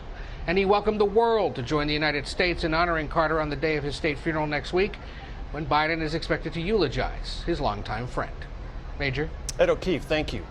In another big development, President-elect Trump has lost a bid to overturn a $5 million judgment against him for sexual abuse and defamation. A federal appeals court today upheld the damages awarded to E. Jean Carroll. The columnist hailed the decision in an online post, writing, "2024 ends with a win." Carroll accused Trump of raping her in a department store dressing room about 30 years ago. A jury found the president-elect liable for sexual abuse, but not rape. Trump also owes Carroll more than $83 million from a follow-up defamation lawsuit. U.S. investigators are heading to South Korea to help figure out what caused the fiery crash landing of a Boeing jet on Sunday. All but 2 of the 181 people on board were killed. More details now from CBS's Elizabeth Palmer. Jeju Air Flight 2216 was already in trouble on its final approach. The pilot had reported a bird strike and sent a mayday signal. And the plane's landing gear wasn't down as it raced to the end of the runway and crashed into a concrete wall. All 175 passengers died, along with 4 crew members. 2 others, the only survivors, were pulled alive from the tail section. Inside the airport, a fire official read out the victims' names to stunned family members and friends. All of the passengers were South Koreans except for 2 Thai citizens. At a memorial center set up in the city of Muan where the crash occurred, people came to pay their respects. One of them was South Korea's interim president, Choi Sang-mok, who's only been in the job 4 days. The crash site was combed for evidence to add to information that will eventually come from the cockpit and flight recorders. One Korean TV station is reporting today that the same Boeing 737-800 was involved in another minor accident back in 2021. But it will be months or even years before investigators understand the complex factors behind Sunday's catastrophe. Elizabeth Palmer, CBS News, London. Violent storms and tornadoes tore through the southern U.S. over the weekend, killing at least 4 people. The National Weather Service confirmed 35 tornadoes across the region. The Houston area alone got hit by half a dozen twisters. The storms also delayed thousands of flights, complicating the post-Christmas travel rush. It will be a wet and warmer than usual New Year's Eve in Times Square. Much of the country will ring in 2025 on a rainy note. CBS's Rob Marciano joins us now with what we can expect. Rob? Hey, Major. Well, the good news is that we're not going to have those dangerous storms that we had the past few days. But this is still a potent system, the center of which is still over the Corn Belt now. That's where most of the rain is. The snow on the backside of that is going to be moving pretty rapidly off to the east. So it will bring rain out ahead of it because that's where the mild air is. So across St. Louis, Evansville, Indiana, Cincinnati, up the Ohio River Valley. And then it will be across eastern Pennsylvania, Philly, New York, right around prime time tomorrow. Maybe some heavier rain, maybe even some thunderstorms here tomorrow night, right around midnight. So some cities for you, 50 and rainy here in New York City, 69 in Orlando. So that's the mild there. Maybe some snow in Detroit. Shouldn't amount to a whole lot there. In the central part of the country, you're cooling down, but you're drier. So temperatures there will be more or less seasonable. And heading towards the west, still on the dry side, Intermountain West. Most of the snow is moving out. But you'll see some rain moving into Portland. Looking ahead to the first week of the new year, we're looking at way below normal temperatures for the eastern half of the country. So a whiplash back to winter come January 1st. Major? Rob Marciano, thanks so much. Tonight, CBS honors the life of Linda Lavin, the actress best known for playing the title character on the CBS sitcom Alice. Lavin won 2 Golden Globe Awards and received an Emmy Award nomination for her role as a waitress at a roadside diner. Lavin also won over audiences on Broadway. earning a Tony Award for her Best Leading Actress in the play Broadway Bound. Linda Lavin died yesterday. She was 87 years old. After leaving the White House, former President Jimmy Carter found a passion, building homes for those in need. A look at that work coming up. Former President Jimmy Carter's legacy is often defined by his accomplishments after leaving office. His post-White House life included building homes for those in need. CBS's John Dickerson has that story. Almost a decade before his death, Jimmy Carter learned he had brain cancer and that he would not have long to live. I've had a wonderful life. I've had thousands of friends, and I've had an exciting and adventurous and gratifying existence. That equanimity and poise was not the product of some pill or treatment. Thank you, everybody. It was built on a foundation of the faith Carter has practiced all his life. The diagnosis turned out to be better. And 3 years later, I visited with Carter while he was building homes for Habitat for Humanity. Mr. President, you are 94. It is nearly 94 degrees outside. What are you doing here? Well, I'm building habitat houses. I asked about the presidency, of course, and politics. But I wanted to know about that foundation he'd built his life on. I have always been a Christian, and I think one of the key things we learn from Christ is that we should help people in need. He'd been building houses for Habitat for 34 years by the time we met. I asked him how the diagnosis had changed his worldview. It's made me appreciate life more. It's made me value the things that never change much more. I remember quite often what my high school superintendent used to say, Miss Julia Coleman. She used to say, we must accommodate changing times in which we are involved right this moment, but we must cling to principles that never change. So I think each person has to define those principles that for them never change, like truth and honesty. Carter kept at it. A year after we talked, he took a fall, and even though he had to get 14 stitches, the 39th president was drilling and hammering the very next day, as he'd been taught. Though the circumstances had changed, he still clung to the principles that never change. Tonight, people will eat dinner and sleep between the walls Carter helped raise during his life.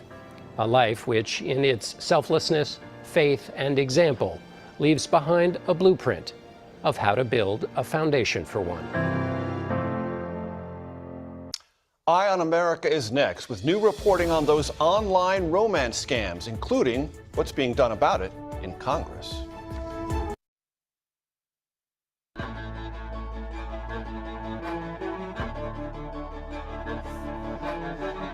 All this year, we've examined the explosion of online romance scams, the epidemic of lonely-hearted Americans victimized by criminals posing as potential partners on dating apps, only to drain them of their life savings. These scams now cost Americans more than $1 billion a year. You might wonder, is Congress doing anything about this? In tonight's Eye on America, CBS's Jim Axelrod reports from Capitol Hill. At 66 and single, Sue, as she wants to be called, wasn't done looking for love. Like, whoa, I didn't know romance was still in the world. Who doesn't like romance? She had saved more than $2 million for her retirement and wanted to travel the world. It's like, man, I really would do better if I had a male companion. Sue turned to the dating app Match.com and quickly connected with this man, who used stolen photos, claimed to be a private equity investor in the United Kingdom, and called himself Santos. After weeks of nonstop romance from the man she matched with, I'd get a poem that he said he wrote for me. I mean, have you ever had poems written for you? Santos said he needed help renewing a professional license and asked Sue for $40,000. Did any part of you think, wait a minute, I'm not going to send $40,000 to a guy I've never met? I was in a position I could help a person. Why not? I never thought he was stealing or scamming. There was no reason. It was full speed ahead into what Sue says was an elaborate and relentless stream of lies, deception, and emotional abuse that drained her of the $2 million she had saved. What do you say to people who would look you in the eye and say, I'd never get taken like that? And I would say that's because you're coming from logic. It's all about getting you hooked with emotions. During our year-long investigation into romance scams, we learned that more than 64,000 Americans were taken for more than $1 billion last year, double the $500 million just 4 years earlier. 50% of people who are using dating websites say that they've come across somebody who's tried to scam them. Democrat Brittany Pedersen and California Republican David Valadao told us the tech platforms need to do a better job protecting their users. No matter how advanced you think your ability to understand what's out there, and they're going to deceive so many people, and we really have to get in front of this. This bipartisan team introduced the online. Okay. There is a lot popping off right now in the world. As you can see, there's certain different things I wanted to touch on in the previous video before it went off. There's certain things that was said that used to Trump's election is. So certain things I heard brought up scriptures. I began to tear scriptures. Number one, let me see if I can find one. All right. Like I said before, and you heard it here, said that he is going to exalt himself, right? Like this temple that Trump has been making, you know,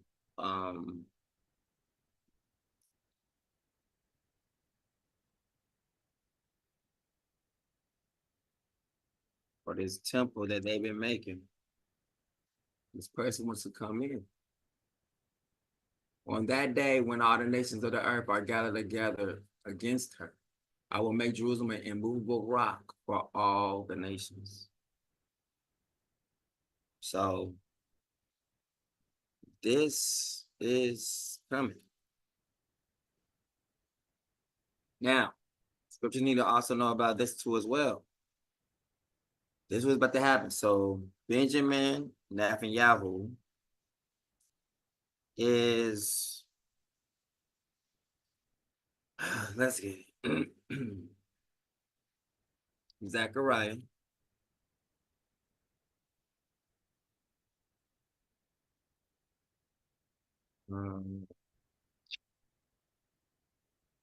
Let's say 9 and 12 or 9 and 2. Yep, a mixed race. All right, there we go. Right. There it is. Judgment against Israel's enemies. Okay, here we go. Ascalon will see and fear. Gaza will writhe in agony, as will Ekron, for her hope will wither.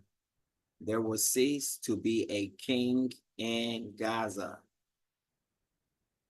And Ascalon will be uninhabited. A mixed race will occupy Ashdod, and I will cut off the pride of the Philistines. I will remove the blood from their mouths and the abominations from between their teeth. Then they too will become a remnant of our King Heartofpsalms. They will be like a clan in Judah, and Ekron will be like the Jebusites. Now,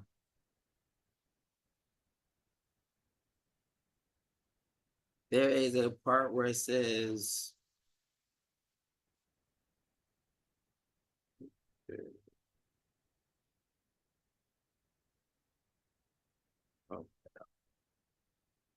see, Zion's coming king. Look, it's coming right in there, right there. All right, so it's talking about all this stuff at the same time. But that's not the one I want. Let's see. Do not rejoice. What is it?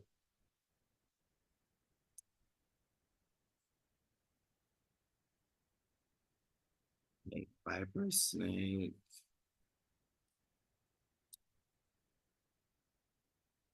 There it is, right there. Isaiah 14:29. There it is. All right. Philistia will be destroyed. The king of Ahaz died. His burden will receive. Do not rejoice, all you Philistines, that the rod that struck you is broken. For a viper will spring from the root of the snake, and a flying serpent from its egg. So this is literally what is like taking place like right before our very own eyes, and most people don't even really know about it. It's talking about the king of Babylon, fall of the king of Babylon. But 14:9 right here. Not that one. Let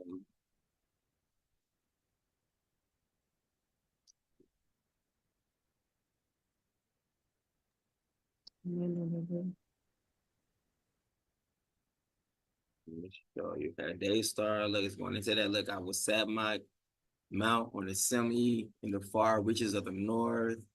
See how you have fallen. This is what's happened. All right, all right. But this is what's taking place in this moment. Where is it?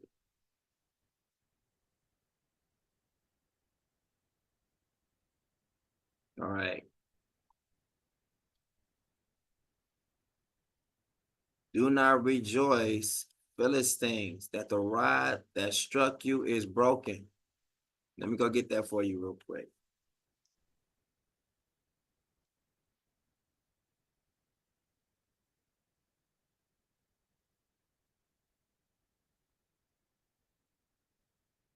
Bam, right there.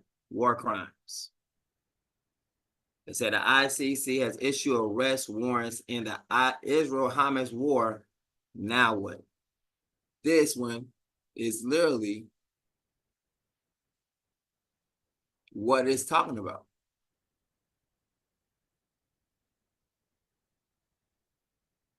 State of Israel, UK relations.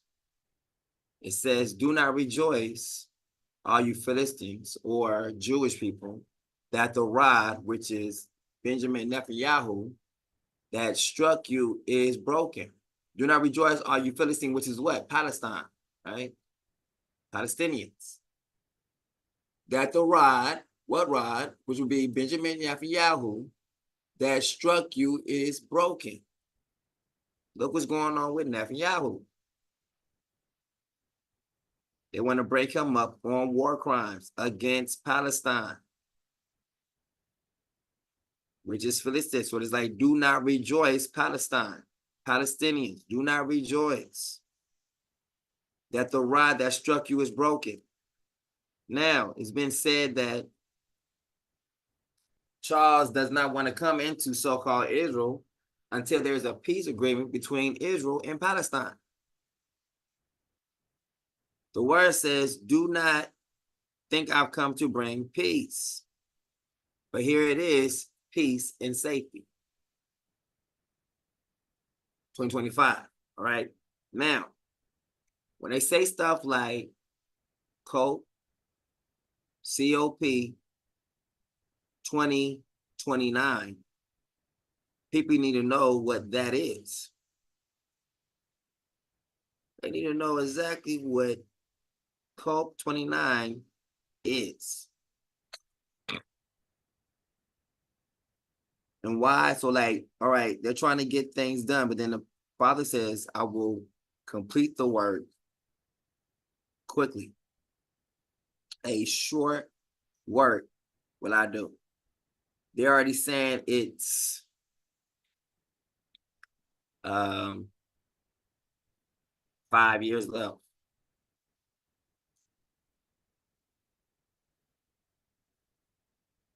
They're saying it's the 5 years to go. Where in the world are they gambling up with that? 5 years ago. How in the world is it 5 years ago? 5 years to go. And how are they calling it out like that? 5 years ago, 5 years to go is 2030. But everything, Jubilees must start on the 49th year, which would be 2029, not 2030. 2030, I'm 50. 2029, I'll be 49. And that's when the proclamation of Jubilees begins. You start to sound it off. Jubilees is here. Jubilees is here. Jubilees is here. 2030, Jubilees, boom, in your face. And they said 5 more years ago. They're not playing with this. They're trying to tell everybody the truth without telling them fully everything.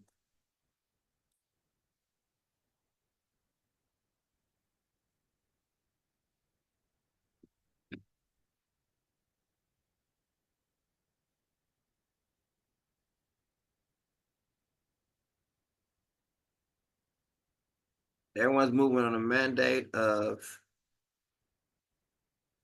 see, COP 29. I will be 49 in 2029. Let's look at that. Watch. Right. 2029 minus 1979. Oops, I guess I will be 50 there. It's a wrap. So 2030 is just right. 2030, I've always said we're gonna make it to 2030. 2030 is when the mark that they actually want to make it. But look, 2029, he says we have 5 years left. 5 years, which is 2029, I will be 50.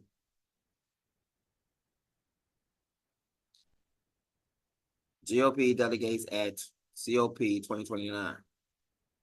United Nations, climate change.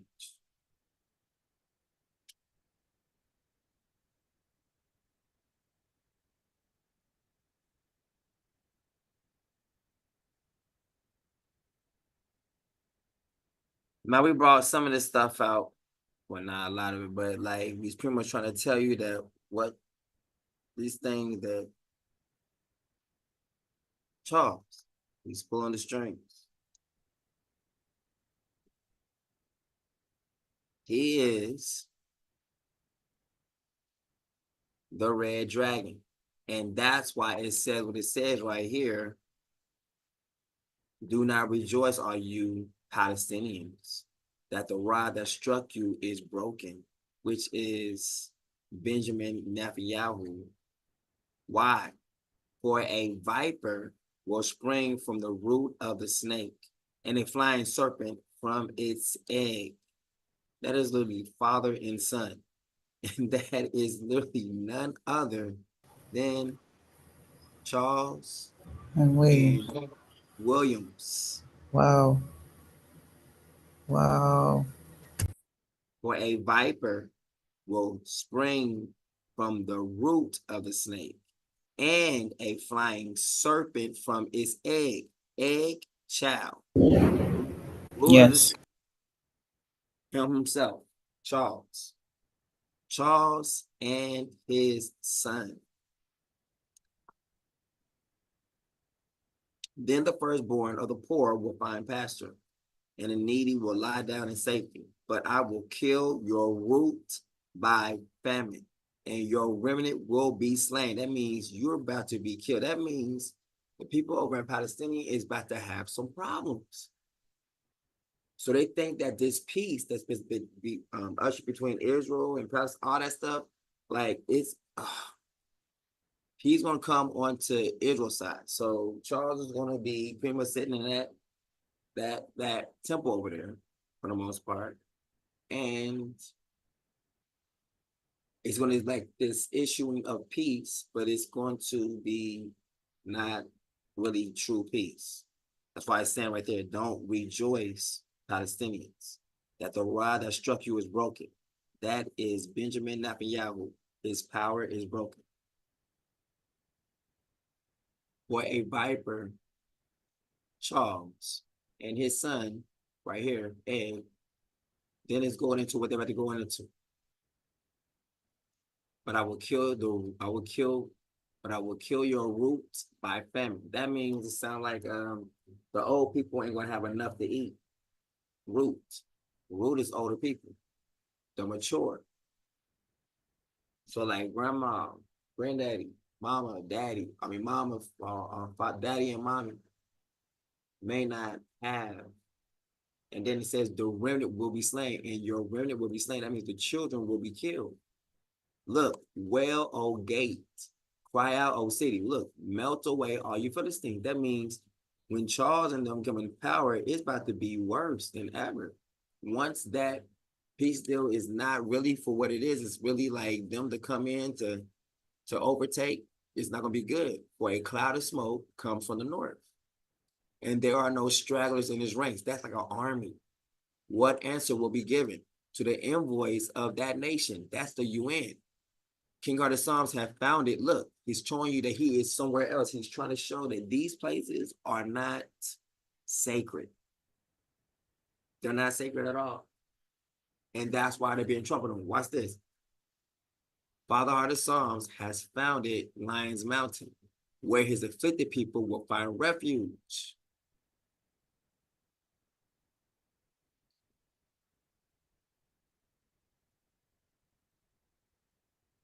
See, look. For a viper will spring from the root of the snake, Charles, and a flying serpent from its eggs, William. Then, this is dealing with our people. Then the firstborn of the poor. Let me show you what I mean. It's not the same people, but it's dealing with a time frame. Isaiah 11, Bible Hub.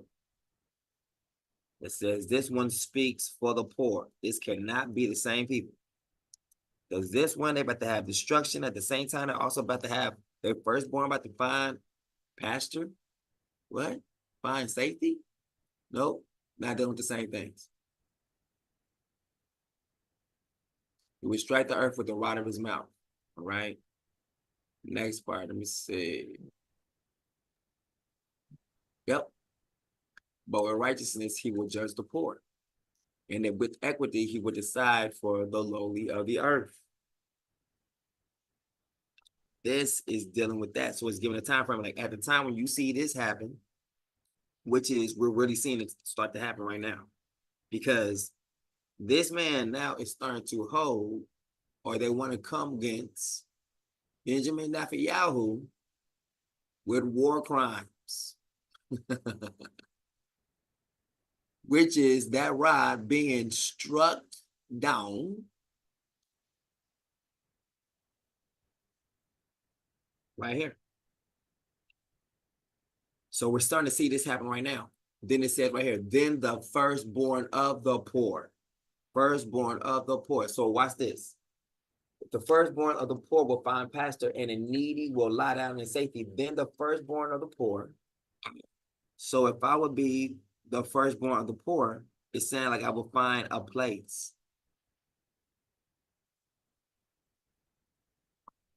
Will find pasture. Then the firstborn of the poor. He will not judge by what his eyes see. He will not decide by what his ears hears. But with righteousness, he will judge the poor. That is dealing with our people.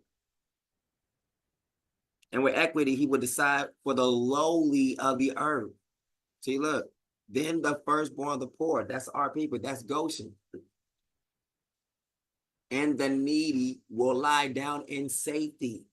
Now we start dealing with the scriptures of safety. It says Jerusalem, Israel will have safety. But watch this. So these one people have safety, while this one, which is going right back to the Philistines. So right here is not the Philistines at all. It's talking about when this goes happen, then this will take place. But this must take place. Let me see, baby. She's ready.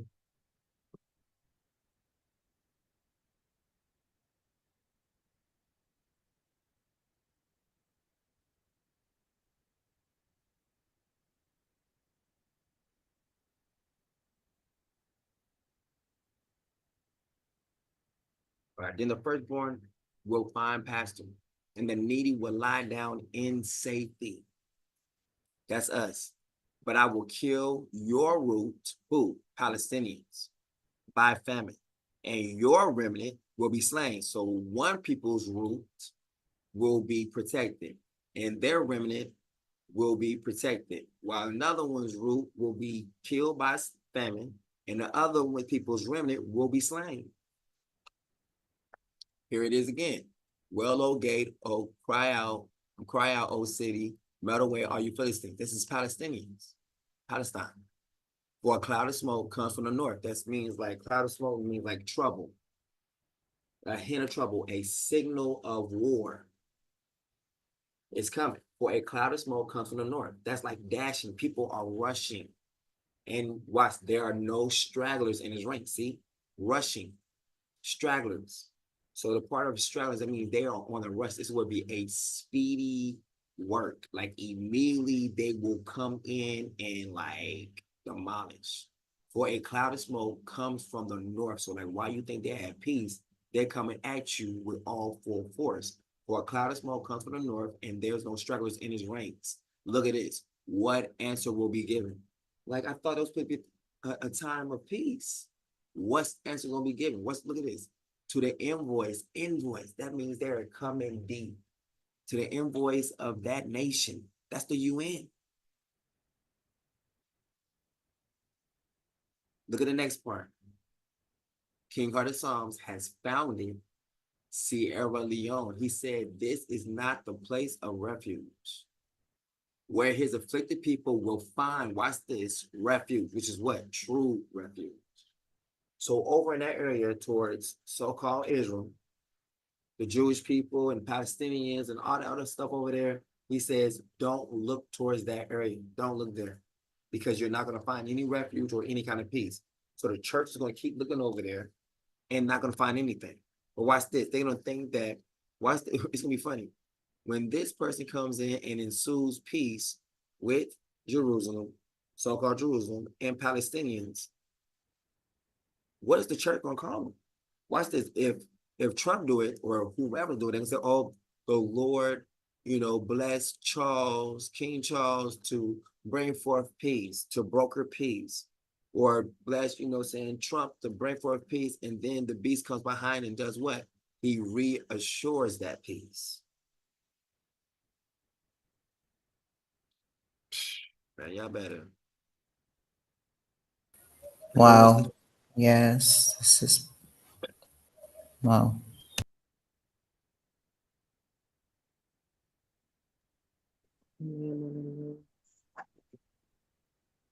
Tyre is where she's at, has built herself a fortress. This is the Jerusalem place, so-called Israel. This is Israel. Jerusalem people. Tyre has built herself a fortress. She has heaped up silver like dust and gold like the dirt of the streets. Behold, King Heartofpsalms will impoverish her and cast her wealth into the sea, and she will be consumed by fire. Ooh, that's not good at all. So-called Israel. Yeah, that's not good for Palestinian. They about to come in and full force. Tyre. Ascalon will see and fear. Gaza will writhe in agony, as will Ekron, for hope will wither. There will cease to be a king in Gaza. Right now, I guess there must be a king. So on the Gaza Strip, you got Benjamin Netanyahu. That thing about to be taken away. And Ascalon will be uninhabited. That's when it's going into a mixed race will occupy Ashdod, and I will cut off the pride of Palestinians. I will remove the blood from their mouths. That means that there's certain kind of feasts. You got Jewish people say that they drink blood and all that kind of stuff like that. Like, I will remove this blood from their mouths and abominations from between their teeth. That's the food they eat and stuff. Then they too will become a remnant to King Heartofpsalms. They will become a clan like in Judah, and Ekron will be like the Jebusites. This is probably what the Jebusites are, so I don't know. But I will camp around, but it's a difference.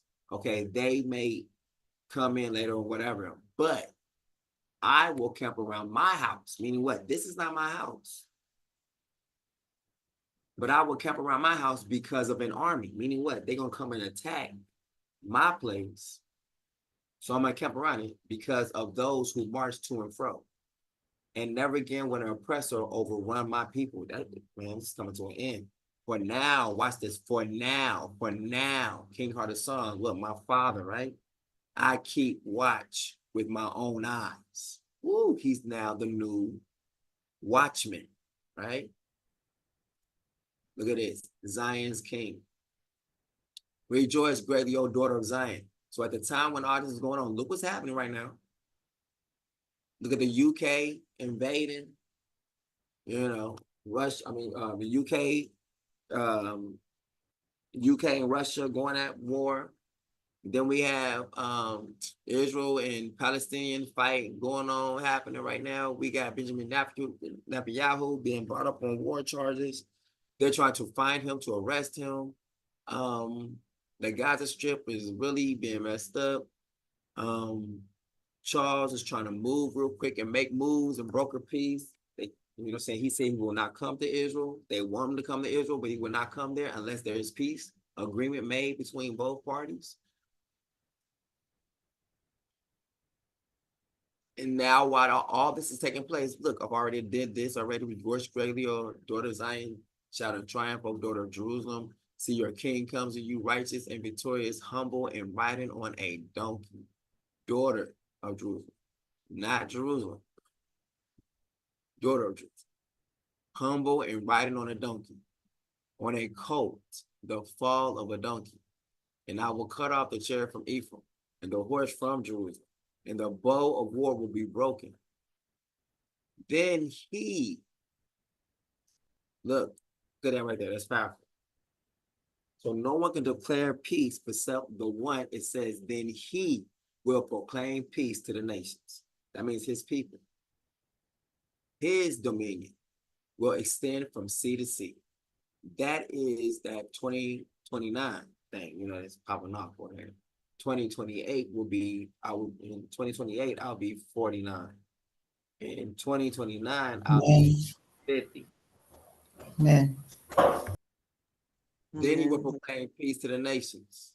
His dominion will extend from sea to sea, in front of Euphrates, to the ends of the earth. As for you, because of the blood of my covenant, I will release your prisoners. And we can see where this is dealing with now. We're dealing with this when I'm 50, right? So this time frame is right there. I will release your prisoners from the waterless pit. Return to your stronghold, O prisoners of hope. Even today, I declare, even today I declare that I will restore to you double. So that is a jubilees. Double being restored, that's a jubilees. For I will bend Judah as my bow. I will use Judah as my bow. I will bend Judah as my bow and fit with Ephraim. So Ephraim will be an arrow. And I will bend Judah as a bow. So Judah will be like the slingshot, or be like the thing that's been stretched back to push, or to shoot Ephraim where it needs to go. So Judah and Ephraim coming together as a bow and arrow. Sagittarius. All right. I will rouse your sons, O Zion. Watch this, at the time of what? When it's time for peace. 50, 49, right? Against the sons of Greece. When?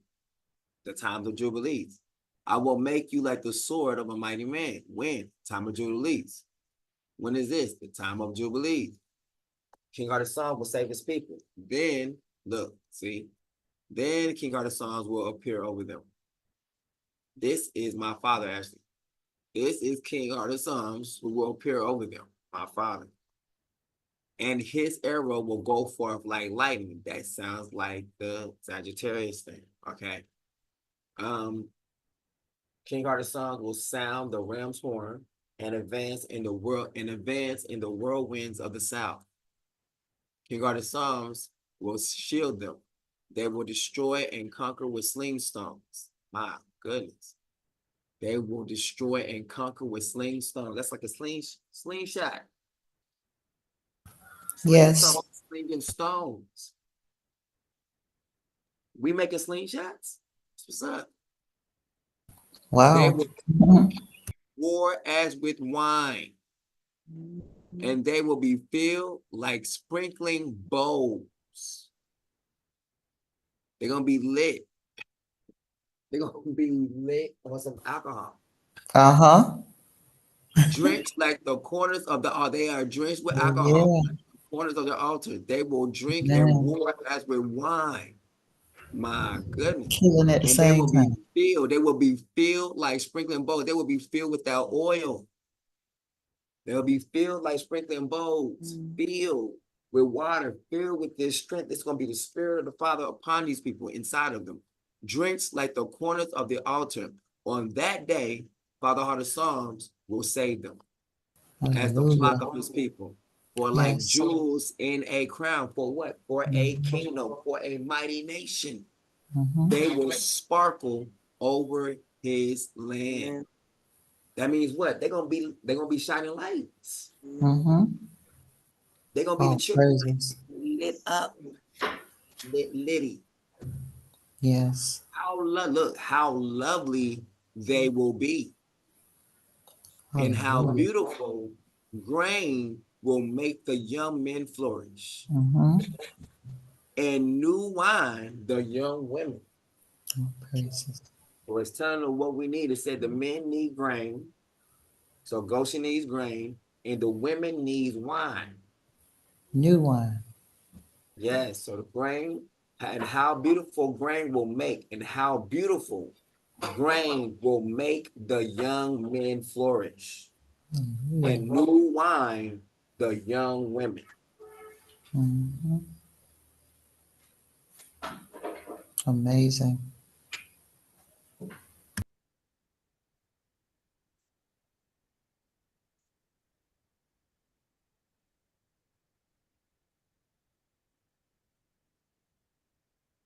So there is some things that is afoot that we're going to see right now. He's able to,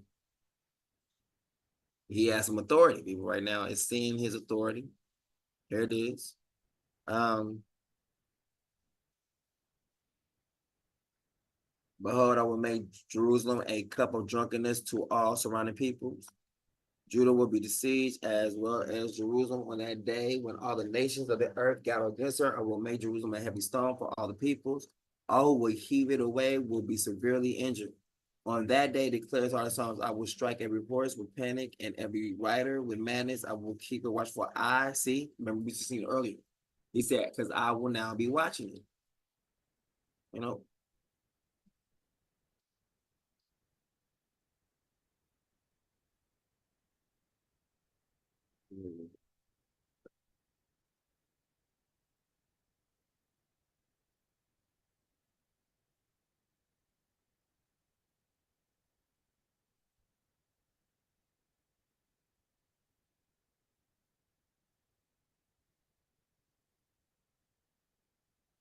there it is right here. See? But I will camp around my house because of an army, because of those who march to and fro. And never again when an oppressor overrun my people, for now I keep watch with my own eyes. Then it comes and says the same thing right here.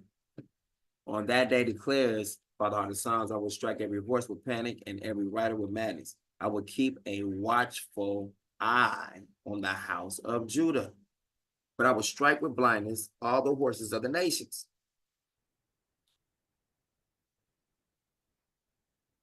That is something is happening.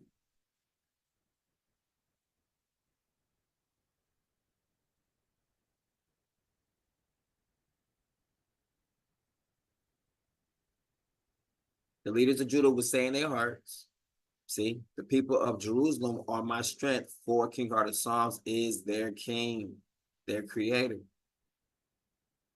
These are the things that still yet to happen. We see that part where it says, I will keep a watchful eye on the house of Judah. Just like he said in the last one we just got to read. And never again when an oppressor overrun my people, for now I keep watch with my own eyes. Meaning what? He is the new watchman.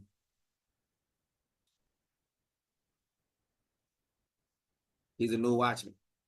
Now, The enemy is going to exalt himself. Yes, he will. He will oppose and exalt himself. Is what he's going to do. And this is Charles who's going to do this. The man of lawlessness. He is going to let no one deceive you in any way, for it will not come until the rebellion occurs. And the man of lawlessness, the son of perdition, is revealed. You already know who the son of destruction is revealed. All right. He will oppose and exalt himself above every so-called God or object of worship. Meaning what? He is going to want to be worshipped. That's what it's telling you. Since he's going to exalt himself above every so-called God or object of worship, and people are already worshiping these so-called lower level gods, then he himself is going to want to be worshipped. Now, let me ask a question real quick, because this stands to be answered. It needs to be asked. Is William greater than Charles? Who's the father and who's the son? The father is Charles Uh-huh. And the son is who? Williams. William. All right. All right. So will Charles ever bow down to his son and worship him? That's a good question. Right. But it's a no-brainer. No, he will not. But who bowed to who when it came time for the person to be sitting in the chair as the king? William bowed down to Charles. William bowed down to his dad. Yes. Let's go look at that real quick. Okay. Yes. William bows to Charles. Boom. May 6, 2023. See, Williams pledges his loyalty to King Charles.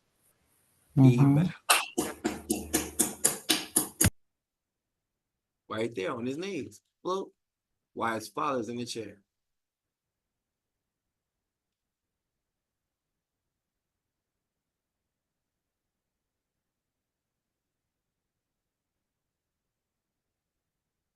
Now here is the viper egg. The viper that comes from that egg.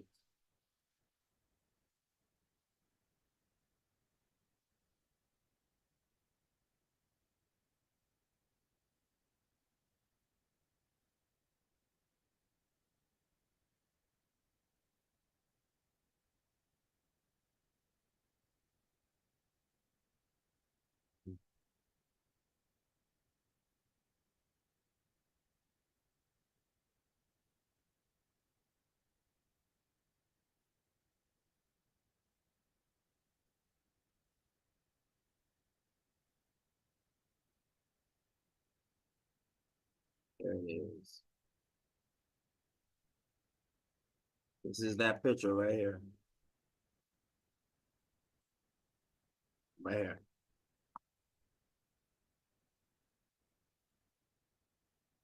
Where a viper will spring from the root of the snake, Charles, and a flying serpent from its egg, William.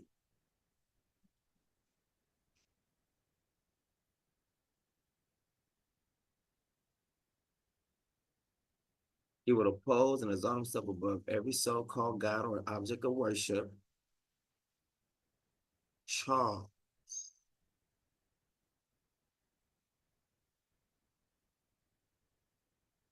So he will seat himself in the temple of God, proclaiming himself to be the creator. Charles, which causes him to do what?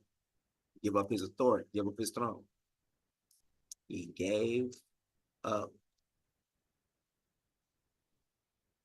his throne and the power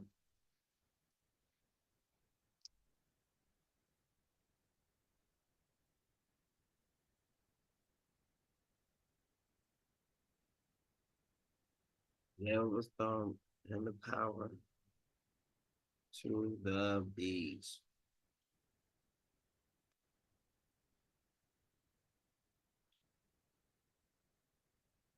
All right, here we go.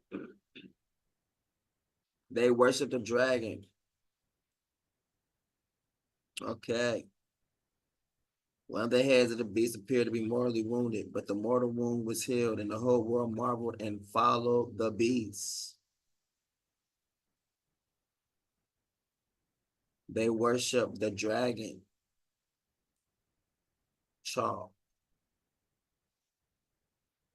who had given authority to the beast, William,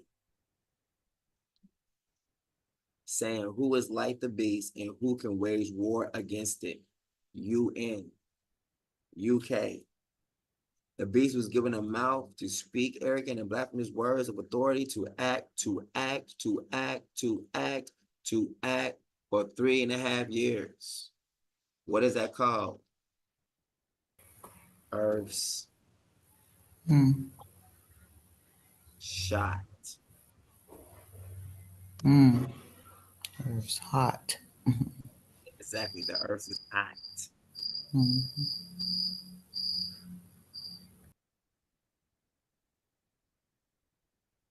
So he's going to be acting in the place of his father for 3.5 years. His father will take on something else. He will be exalting himself higher than anything of a god or an object of worship. He will be sitting somewhere else, and he will delegate his authority to his son.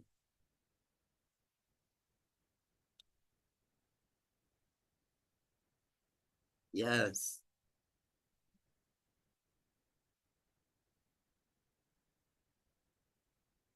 See, there it is. You said in your heart, Charles, I will ascend to the heavens. I will raise my throne above the stars of King Heartofpsalms. I will sit on the mount of assembly in the far reaches of the north. I will ascend above the tops of the clouds. Why? Because the Father is where? His throne is in the Above sky. the clouds. Above clouds, Yes. exactly. I will ascend above the top of the clouds. I will watch this. I will make myself like Father Heartofpsalms. And that is why he gives his authority. And they worship the beast, saying, who is like the beast? They worship the dragon who had given authority to the beast. Now watch this.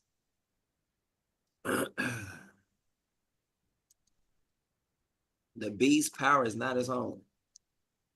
The beast's authority will not be of his own. Boom, there we go.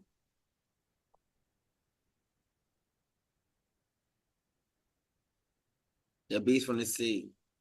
They worship the dragon who had given authority to the beast, and they worship the beast, saying, who is like the beast? Let's do it. They worship Charles. So let you know right now in the scripture, they're telling you that Charles is going to be worshipped. He is going to want to be worshipped, and they're going to do it. They're going to worship him. And they worship Charles, who had given authority to William. And they worship, watch this, William. So Charles and William is both going to be worshipped. We show forth that the Father and Sons are to be worshipped. Let's go. They worship Charles, who had given authority to Williams, and they worship Williams, saying, who is like the beast? Who is like Williams? And who can wage war against the UN? You put whatever army he has that's with him, right? The beast or Williams was given a mouth to speak arrogant and blasphemous words, and authority to act, authority to be, authority to act in place of.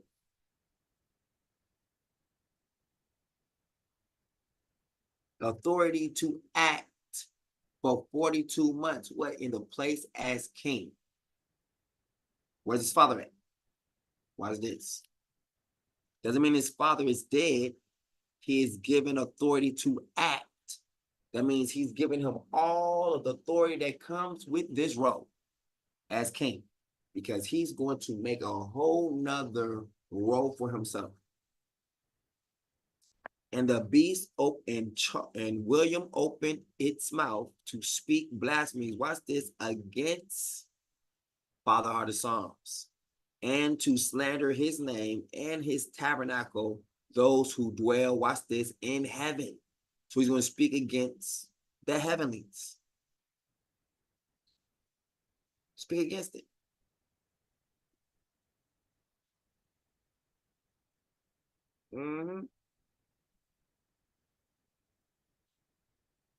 Slander his name and his tabernacle, those who dwell in heaven. Then the beast, then William, was permitted to wage war against the saints and to conquer them. And it was given authority, so the UN. So it's like the UN, or anything that's UN, who, whatever you want to call it, none of them are acting independently. They're all acting on permissions. Right, look, when it says, then the beast was permitted to wage war against the saints and to conquer them. That would be the UN. So the UN is not separated from Charles, not separated from William. Because when it talks about the beast, it's talking about it in the mode of its kingdom, the UN, the United Nations, United Kingdoms, Great Britain, all of that. He will be so-called king over all of that, right? Or the leader over all that. So it's like this policy, this law, this ordinances, these rules are permitted to wage war against the saints. Why? Because it's like it's causing you to comply. How in the world could the beast be permitted? So the beast is not just a male, or not just these two men, but it's also this kingdom, this policy, this UN. That would be it. Then the UN was permitted to wage war against the saints and to conquer them. Why? Because if you're not up the code or you are violating policy, then they're going to come into your house, take you, do whatever it is they're trying to do, right? Watch this. And to conquer them. Because it would not be just Charles himself just going one-on-one with these people, or, you know, William going one-on-one in the Black community just by himself. No. It will be a policy. It will be something that's set in place to do this. And by this policy that's being enacted or being brought forth, people who refuse to comply with this definitely are the ones are at war. And they're being conquered because of their non-compliance. You understand? Then the beast was permitted, then the UN was permitted to wage war against the chosen people, or the carbonated people, as they keep saying, this war on carbon, these carbon emissions. That means us breathing, dog. Carbon emissions is literally us breathing in and breathing out, because when we're breathing in, we're breathing out the oxygen. So they can consider that to be carbon emission. Yes. And they're saying it's harmful. Right? So let's look at this. So the UN was permitted to wage war against our people and to conquer them. And it was given authority, watch this, over every tribe. The UN was given authority over every tribe and people and tongue and nation. They got this thing called what? Peace and safety. I mean, and look what he just got through saying in this last video. Said they'd rather have one police officer with a sector section or something like that, some kind of private section or whatever. A national sector, like national police. National police. Now, I'm trying to think of the name of this cartoon, but it was National Police. It was National Police, and it was as a little cartoon. National Police. Movie. National Security. What is it? I'll type in cartoon, National Police cartoon. Exactly. I'm putting the wrong one.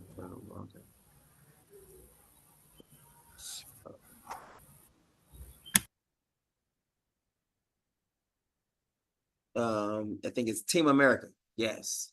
Team. It should come up if he's gonna bring it up. Team America.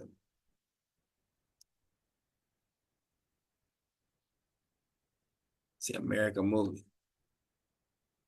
See, there it is, World Police. See?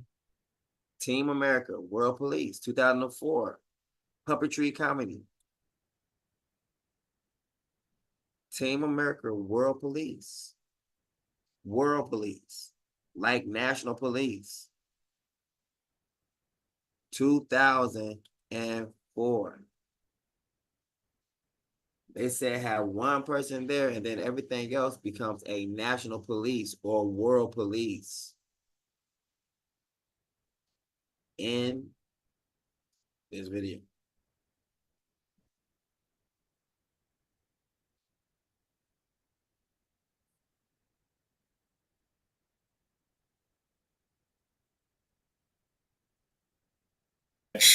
And signings between Israel and the UK. 2024, the new government under Starmer and on behalf of King Charles III focused on the need for immediate ceasefire and a political solution in the Middle East. Updates to a deal will be announced through the foreign, you can look this up online because they update almost daily, the Foreign Commonwealth and Development website. They also have their own page on Facebook where they update. In November 2021, the British government and the Israeli government signed the Memorandum of Understanding elevating the UK-Israeli bilateral relationship to a strategic partnership. This represented a signal of intent for both countries to cohere, deepen, and expand cooperation across our mutual priorities for our mutual benefit. So it's all about the money. So this is why this is going on, and for digital.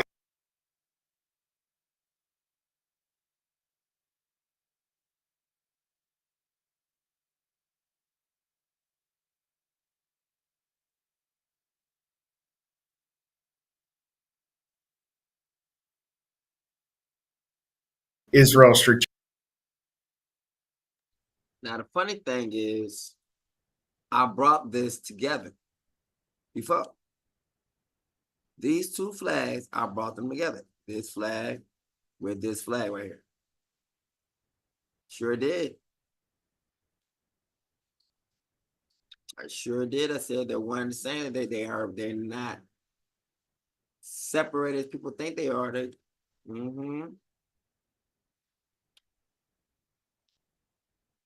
I did that in the call. Sure did.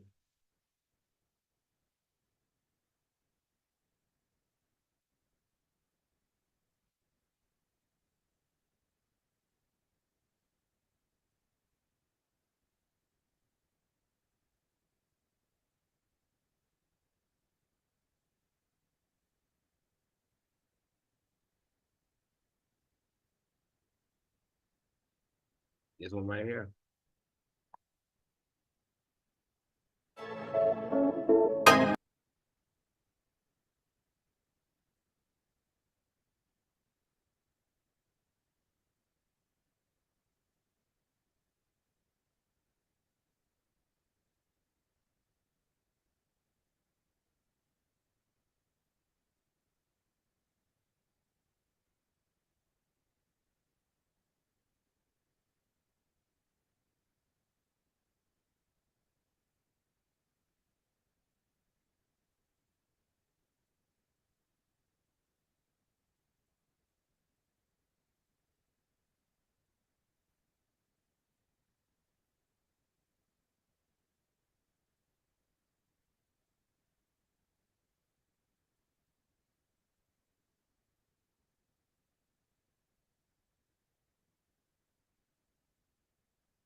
healed.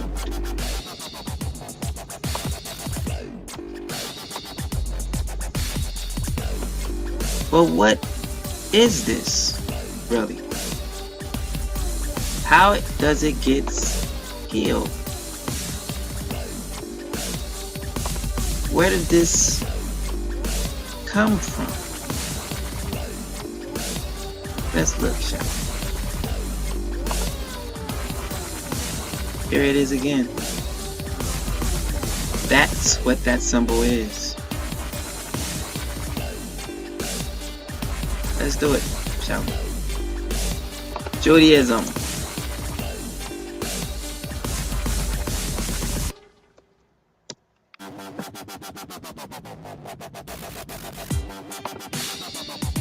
Jewish Macedonia. Here it is again. Flag.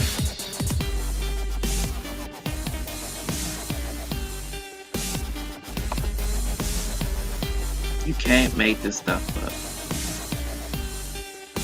I mean, you could, but why would you? These are the same ones. Their ancestors were the ones who caused our ancestors to give in, who made a pact with them. And it's still to this day, we are under that pact. That's why they're able to take what belongs to us.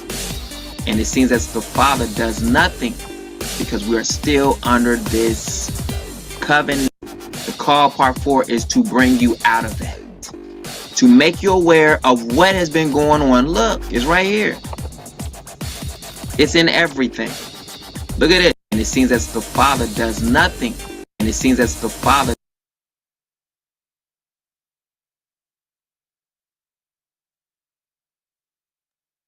Look, there it is. There it is. Amen. Yep. There it is. The Jewish star with the Great Britain, and look, it got the little king in the middle. Man, what? Yep. Yep. Exactly. Ben brought that out. Wow. It is Great Britain's flag. Here it is. The Israeli flag. Here it is. Israel and UK clinched $2.1 million deal for joint science and innovation projects. They are one and the same. Strategic Partnership Memorandum of Understanding 2021, dated November 29th, was published under the 2019 to 2022 Johnson Conservative Party in the UK. The UK and Israel signed a memorandum of understanding on this day to work more closely over the next decade on cyber technology, trade, and defense. There are now 7 years left from that time. Through the roadmap, the UK elevated this relationship under the Sunak administration, and this was published under the 2022 to 2024 Conservative government of the UK for 7 years. So this was done on March 21st, 2023, by January 20th.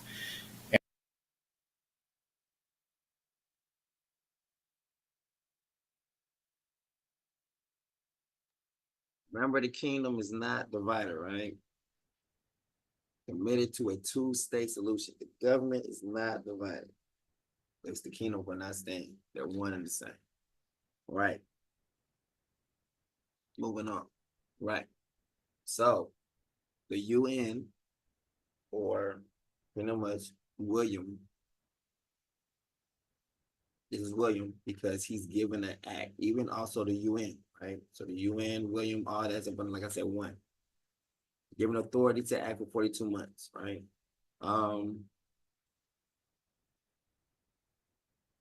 He has authority over every tribe and people, tongue, and nation. He causes all what? To take a mark. That's what that means. And all who dwell on the earth, look, see, will worship William. All whose names have not been written from the foundation of the world in the book of life belonging to King Heartofpsalms, who was slain. Now, anyone who worship William is automatically worshiping his father, Charles. If you are worshiping Charles, you are automatically worshiping also William. Does that make sense to everybody?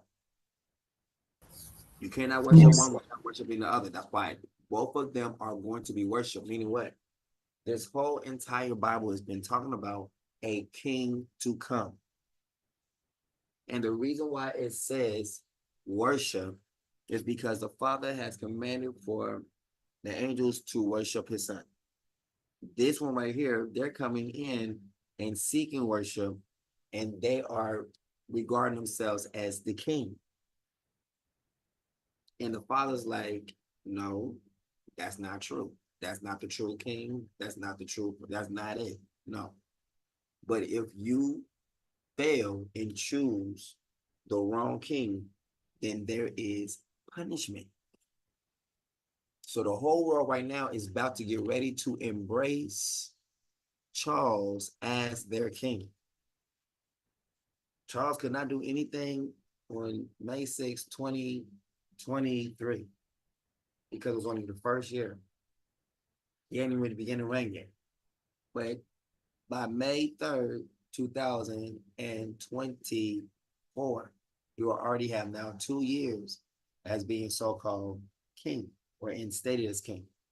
Notice right after that, he moves with force. He begins to waste no time, gets up and start moving. Why? Because he cannot even move until he has a witness.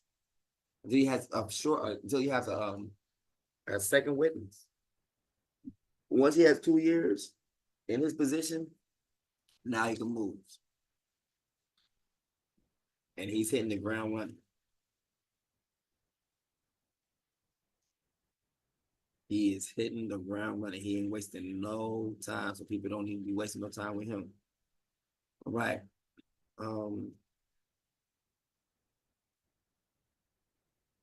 Let's see. Get back to this one. All right. He who has an ear, let him hear. See? So like those who can see what I'm saying to you, like, man, I can see it. If you have ears, let them hear. Meaning what? Listen up. Don't think what I'm saying to you is a joke. Don't like, oh, he don't know what he's talking about. That's what it means. Like, if you can hear what I'm saying to you right now, don't take what I'm saying to you as like a joke. Like, this is not a joke. We're speaking real to you. Watch this. If anyone is destined for captivity, meaning what? When a UN comes in, y'all need to understand this.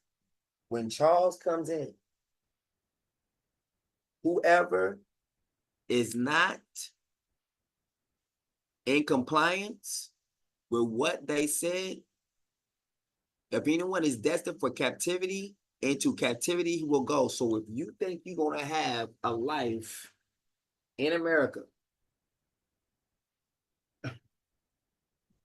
and you think life is going to stay the same for you in America, this is the dealing with the same. I'm about to show you another scripture, and it's going to tie in with this. What I'm saying right now, you're going to get it. Watch this. Those who seek to save their life will lose it. That's what's going on. Those who seek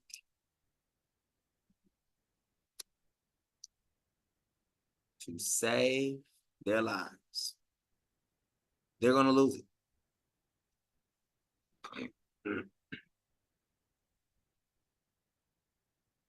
But those who give up their life for me, meaning what? The life that they have right now. See, the coming of the king. Look, all this stuff is talking about the coming of the king. That's what all this stuff is dealing with right now. My coming kingdom. The coming kingdom. So he's doing all this stuff right now, and people are supposed to acknowledge him as king. And he was like, Father's like, that's fool's gold.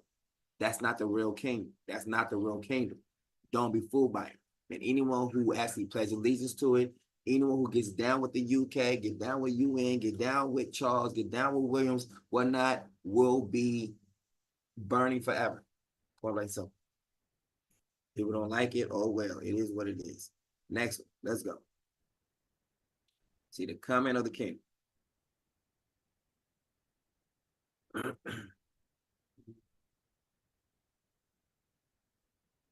There it is. coming of the kingdom. When asked by the Pharisees when the kingdom of Heartofpsalms will come, Isaiah replied, the kingdom of Heartofpsalms will not come with observable signs. Meaning what? There ain't gonna be no signs of no temple being made. But notice what Charles is doing. Know what people say, watch this, look, here it is, or there it is. Look, right now, you can look this up and say, look, this is why everyone is Googling Trump's third temple. Let's look that up real quick. Exactly, let's just do that. Trump third temple. There's gonna be other people talking about this, I guarantee you. Guarantee.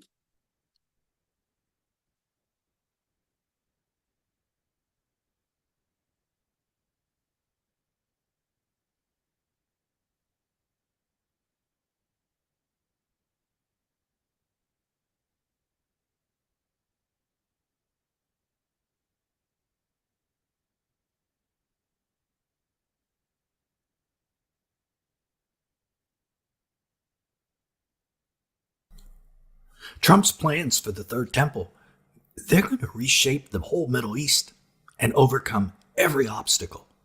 Wait a minute, you say, wait. Donald Trump has plans for a third temple? Yes, he's always had plans for one. Here is Trump's Secretary of Defense, Pete Hegseth, talking about just that. And today, Jennifer and I and others had a chance to go see the Western Wall of the Temple Mount, the Western Wall tunnels, so much of the old city. And as you stand there, you can't help but behold the miracle before you.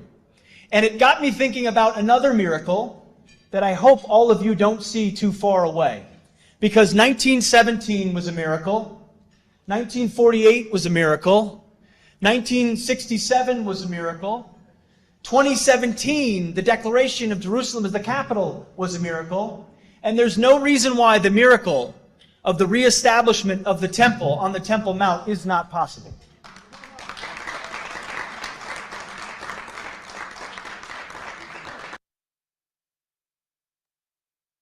Every single last one of those things that he called was a miracle. Let me show you the real things. Mm-hmm. That Mm-hmm. Mm-hmm. we call them. Don't say it's a miracle, okay? Means it's a wonder then, right? False signs of wonders. Mm-hmm. So 1917 was a false sign. Mm-hmm. Amen. Hallelujah.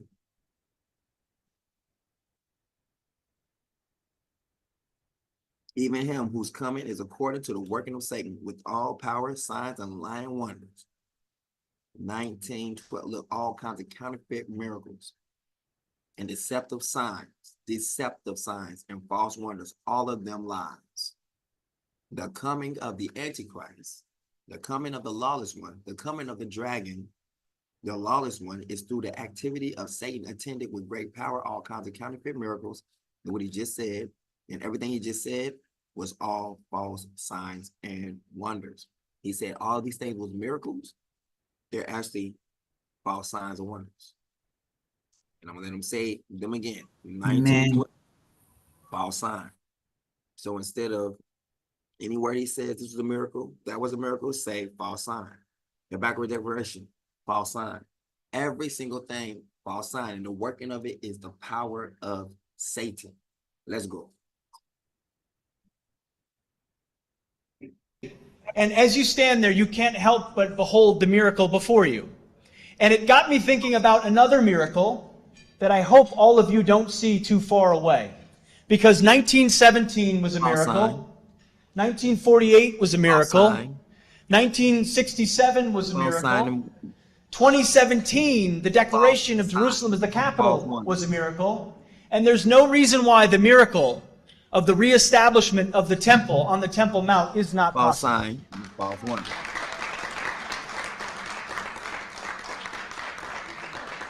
And a step in that process, a step in every process, is the recognition that facts and activities on the ground truly matter. And that's what Trump's administration has to say. In an article in Israel 365 News written by a man that I would like to call a friend, Eliyahu Adam Berkowitz, He reports what Trump's election means for the Third Temple. And I quote, Rabbi Yosef Berger revealed some amazing aspects of Donald Trump's victory in the recent U.S. presidential election, most notably his potential role in building the Third Temple. As a spiritual descendant of Rome, and that's what he's calling Trump, the nation that destroyed the Second Temple, Trump has the potential to do a tikkun, fixing the sin of Rome, and returning the glory to Western society. Trump's election is a necessary element of the redemption and a sign of the Moshiach, Messiah, that he's imminent. Rabbi Berger said, this certainly does not mean that Trump will be the Messiah, but it's an indication that he will play a role in preparing the way for the arrival of Messiah. So Israel is viewing Trump as the temple builder, paving the way to the Messiah. And you know, Trump is a builder. You've heard of the Trump Tower, right? Trump Plaza. Well, how about the Trump Temple? It sounds completely sacrilegious to you and me, but probably not in Trump's mind. And there is a historical precedent for someone just like that. Not president, precedent, a historical model and example. You've heard the Second Temple called Herod's Temple, right? Herod was one of the greatest builders of the 1st century BC. The Herodium near Bethlehem, a fortified palace built on an artificial hill. Masada near the Dead Sea, the site famously associated with the Jewish zealots' last stand against the Romans in 73 AD. And of course, Herod's Temple. Herod expanded and refurbished the Second Temple in Jerusalem, transforming it into this magnificent structure. He adorned it with white and gold and precious stones, making it a wonder of the ancient world, so much so that the disciples commented on that to Jesus in Matthew 24, 1-2. He also enlarged the temple platform, creating a vast area, and most of which is still visible. You know, the Western Wall, where Jews worship today, is a remnant of this expansion. So why did Herod renovate the temple? He wasn't really Jewish. To win the praise and support of the Jewish people. Now, Trump has Herod's same zeal for building and real estate. Why will he want to help build the temple? Well, kind of for the same reasons as Herod. For bragging rights, to have constructed the greatest structure for peace in the whole world, a house of prayer for all nations, and to gain the praise and support of millions. But Trump knows you don't build a third temple without solving the Middle East conflict first. Its construction has to be connected to an overall agreement for peace, or you're just going to launch World War III. I mean, if you built the temple on the Temple Mount today, all of the Muslim world would attack you immediately. Donald Trump is going to be the 11th president in a row who's seeking to bring a solution to the so-called Israeli-Arab conflict. And he was one of the 11 already. He knows he failed to do just that in his first administration. He started the peace process by proposing the deal of the century, which is still the blueprint for all Middle East peace deals. And he recognized Jerusalem as Israel's capital and then relocated the U.S. embassy there. And for that, he was heralded in Israel as the next Cyrus the Great, and even had his face appear on the famous Cyrus coins. And don't think for a minute that he didn't just love that. But he knows that Cyrus accomplished something that he still hasn't. Cyrus authorized the building of the Second Temple. Trump's a competitor. He hates to lose. Trump is entering this second administration as a 4-year lame duck president, no longer running for office. He can't. Nothing will hold him back from going all in, pushing all his chips into the middle of the table to make this happen. In his mind, he wants to be remembered as the greatest U.S. president. And doing this Building the third temple will make him just that, at least in his own mind. This is Bible teacher Nelson Walters, and Trump and the temple aren't all we're talking about today. We also have a very special announcement about halfway through the video. Be sure you listen for it. Now, Trump has something else going for him this time around that he didn't have the first time around. And that is, I think, the will of God himself. Nothing happens of this magnitude scripturally without the permission of God the Father. God has prophesied that when the time is right, either a temple of some sort or a temple accommodation will appear on the Temple Mount. A temple, use of the existing Dome of the Rock, or possibly just a tabernacle, but something has to appear there. Is 2025 that time? Well, we can't say for sure. We aren't prophets on this channel. However, prophecy certainly seems to be aligning. On the Feast of Trumpets 2024, it appears with what we believe to be 95% probability that the 70th week of Daniel, or the tribulation, began with the covenant with the many being approved and enforcement of that covenant. If the tribulation truly has started, the temple then has to be less than 3.5 years away.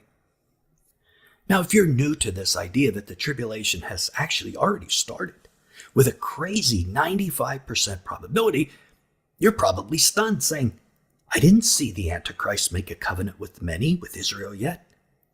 And you'd be correct, because that isn't what happened, nor is it what the Bible says happens. Our English translations of Daniel 9:27, where that event is found, are mistaken. In this popular other video on this channel, and the link will be at the end of this video, we discuss how numerous experts in Hebrew, including Emmanuel Tov, the greatest expert on ancient Hebrew in the whole world, show the verse actually says, he, being the Antichrist, will cause to strengthen or enforce a covenant with the Gentiles and Israel for 7 years. That covenant is the greatest secular covenant of all time. We believe it is the pact for the future, which grants the United Nations and the World Court unprecedented powers over the nations. The enforcement began on the very first day of the Hebrew year, the first of the 7 years, on the Feast of Trumpets. On that day, a 90-nation alliance was formed to use the pact, to enforce the pact, the covenant, to create a two-state solution in Israel. They'll continue to enforce this for an entire period of 7 years until Jesus returns and puts an end to it. And yes, behind the scenes is the Antichrist, causing all this to happen. That's why you haven't seen him. He's behind the scenes. He isn't revealed until the midpoint when he sits in the temple of God, just like it says in 2 Thessalonians 2:3. So why do we say there's 95% possibility? Because the enforcement on Israel is not yet complete. A two-state solution and Temple Mount sacrifices have yet to be started. So it's only in process. And that, we believe, is where Trump may enter the picture. Once the Middle East peace plan is authorized and Israel is divided in fulfillment of Joel 3:2, then we can say that the tribulation has started with 99% assurance. When those Temple Mount sacrifices are ended, however, and the Antichrist sits in the temple to declare himself God, that's a one-of-a-kind sign. There's no doubt at that point, and then we can say it's 100%. And that will fulfill the second half of Daniel 9:27. But the bottom line is, it appears, this is the time when the division of Israel and the building of a temple will happen according to the most important timeline, God's timeline. And that's where Trump finds himself. But this remains to be seen. We aren't all the way there yet. However, if we are in the first year, which is a year of false peace, then those plans almost assuredly must happen within the next year. But as we said, Trump has more going for him this time than he had in his first administration. As you can see, Trump has now gained some powerful allies that he just didn't have that first time around. He has the power of the United Nations Pact for the Future, the power of the World Court, the one that just issued arrest warrants for Netanyahu and Gallant, and a 90-nation alliance attempting to enforce that covenant on Israel. So that is the first obstacle that has already been overcome. Trump has nearly the entire world on his side trying to force a Middle East peace plan. And within the last month, Trump has lost some opponents to Middle East peace. The first step toward the temple. The leaders of the Hammis, like Yahya Sinwar, and the Hezis have been killed. These leaders used to oppose the idea of a divided Israel. They wanted Israel completely removed from the map and eradicated so they could have all the land. But without these leaders, there's really no one to oppose the peace other than Israel. So Trump will enter office without one major opponent. And it is a lot easier to negotiate with one party, like just Israel. Two,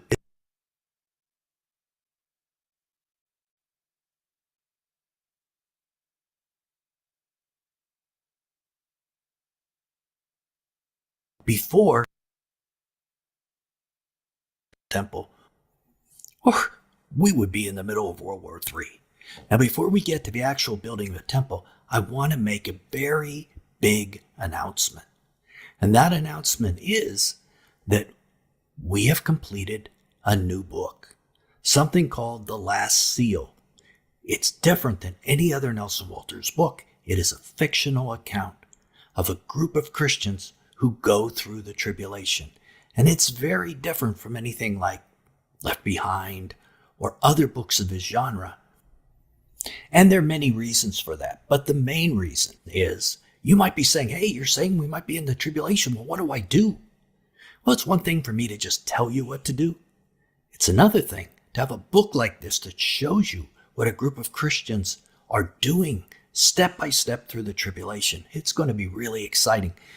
I mean, it is really a dramatic story, action-packed.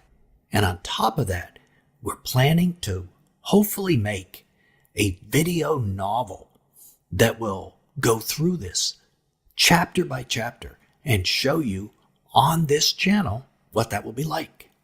Right now, we're soliciting AI artists who know how to create AI images with consistent characters that remain the same from scene to scene to scene. If you're one of those people who know how to do that specific skill, email me, and my email will be down in the description, and let me know about that. Please only use that email if you're one of those asking to help us with this project. Now, let's get back to Trump and his building of the temple. If you remember, we were talking about things that would help him create a peace plan so that he can go forward and then build a temple.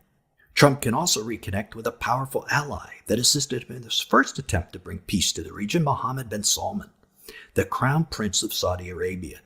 Even in the last 4 years under the Biden administration, MBS has been the one driving force toward Middle East peace and toward a Middle East peace plan. He is the one who set up the 90-nation alliance as well.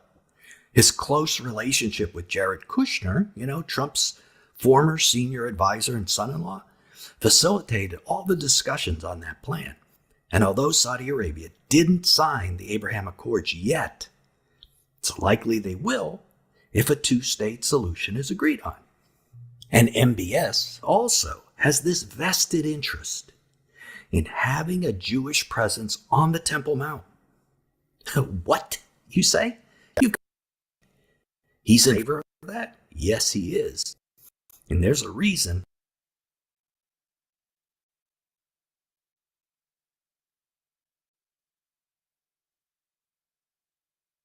Really about, right?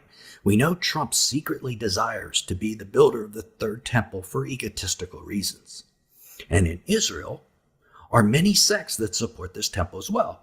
The religious Zionists, the Orthodox, and even many Hasidic Jews. Even the nominally religious Jews, who make up the majority of the Jews in Israel, would probably love to see normalization of a Temple Mount, which is a spark to all sorts of Middle East conflict. Solve the Temple Mount problem, and you solve the Middle East in many other ways, most of them say. So making a Jewish presence on the Temple Mount will be part of a peace plan. If this was agreed to by the nations of Islam, it would be welcomed by Israel too, and would be a crucial component of peace. Now, the resumption of sacrifices and the building of the temple seem perfect tokens to be traded by the Islamists to Israel to allow the two-state solution.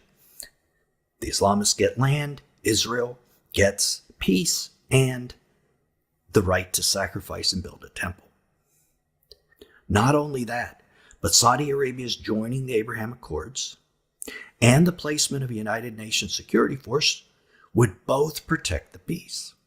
If Israel gets these type of concessions, it's a whole lot more likely they will consent to the dividing of their land. Now, why would MBS also favor a Jewish presence on the Temple Mount? We said that before, and you were probably, mind was exploding, saying, how could that be? Well, there are three most holy sites in Islam: Medina, Mecca, and Jerusalem. Two of them are in Saudi Arabia, where MBS will soon rule, and one isn't. Doesn't that tell you something? MBS wants to downplay Jerusalem, where he doesn't rule, and promote the Saudi Arabian sites where he does rule. In fact, he has sponsored scholarly articles in Islam that state that the Prophet Muhammad's visit to heaven on a donkey that they claim happened in Jerusalem actually took place in, big surprise here, Saudi Arabia, not Jerusalem. MBS would love nothing more than to have the Temple Mount shared with Israel to downplay Jerusalem and promote Saudi Arabia. So everything seems to be aligning in 2025 for the two-state solution and the beginning of a temple or temple accommodation like the Dome of the Rock. Prophecy, Trump's desire for glory, MBS, the Pact for the Future, the World Court, and Netanyahu's arrest warrant, and the 90-nation alliance to force all this to happen. And as we said earlier, the only reason that Christians aren't seeing this is the mistranslation of the first half of Daniel 9:27, the one that has believers looking for the Antichrist to make a covenant with Israel, instead of being behind the scenes and enforcing a pre-existing covenant. Click right here to keep watching and discover what a dozen experts on the Old Testament and the Hebrew language have to say about that verse, and be amazed. Till then, this is Nelson, and I'll see you there. Could many, if not most, English translations of the Bible contain a fatal mistranslation of Daniel's prophecy about the tribulation? What is scary is that this mistranslation is found in what many call the most important prophecy in the whole Bible, the 70 weeks prophecy. This prophecy details the first and second coming of Jesus. Today, top Hebrew scholars will help properly translate those verses for us so you can see what it really says. And when you see it, it may change the way you interpret the prophecy, and maybe it will change your mind about the tribulation. So this one talks about as if people got to go through the tribulation. Now as people actually going to want to Trump's escape plans for the he's out there saying what you can do to survive the tribulation. Why is he saying that now? Everybody be like, wait, man, I guess you can't really think you're going to heaven now when you got people, doing a lot of stuff. People like, oh, they found me twerking in the church. So not saying you go to church, don't really really don't mean nothing. Don't hold no no weight as like, oh, I'm holy, none of that. So people gotta start thinking like, wait a minute, why in the world should we escape the tribulation when we not really, the church has really been taking hit after hit after hit after hit after hit. And then to keep thinking you're gonna make it after your organization is taking hit after hit after hit, you are delusional. So now they're talking about what we just seen right here. He says, it's not like Left Behind. It's different, like how to survive during the tribulation. So these people still believe this thing, but somewhere down the line, they're gonna have to change the way that they see things. They're gonna have to like look at all the evidence that's being pointed, look at who's saying what on social media. Watch this. I'm like a needle in the middle of a haystack. So that's why it says broad is the way, but few there be that find the truth. Because it's going to literally be like a needle in the midst of a haystack.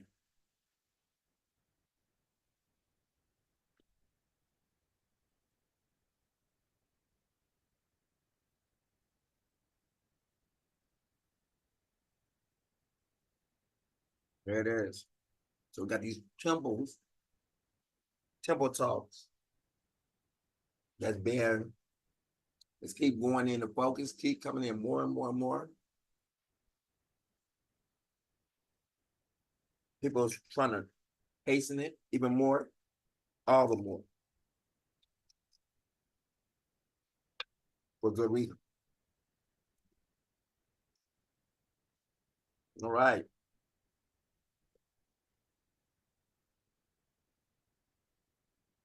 Then he said to the disciples, the time is coming when you, who the disciples, when you will long to see one of the days, wow, of the Son of Man, but you will not see it. He said that to his disciples. I love that. So to the 12 disciples, before he passes or leaves or transitions, he tells them, you will long to see one of the days of the Son of Man, but you will not see it. He said, what? You're not going to be around in a sense like to see it.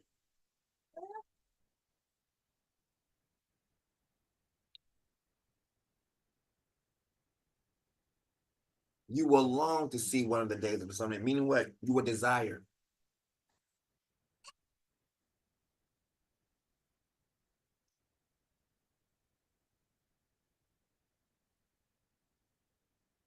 To see one of the days.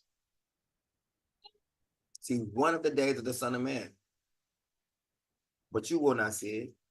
People will tell you, so he said, during your time, the disciples' time, New Testament time, look, there he is. Look, here he is. He says, do not go out or chase after them. But just as the lightning flashes and lights up the sky from one end to the other, so will be the Son of Man in his, watch this, in his day. He is speaking of a whole nother day outside the day that they're living in at that very moment. He said, you're going to want to see it. The disciples like, ooh, I can't wait. I just want to see it. And he said, you ain't going to see it. This is going to happen a little bit far off than you. Now, I love that. I mean, the New Testament must come forth first before the Son of Man can come forth in his day.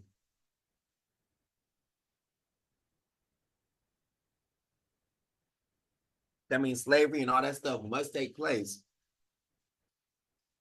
before the true Son of Man can come forth in his day.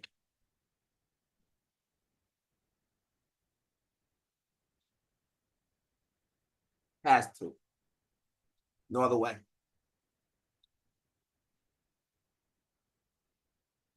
Let's keep going. But he said during the time of the disciples, people be writing off lies, saying it's already happened. He's telling them right now, the Son of Man would not come during your time.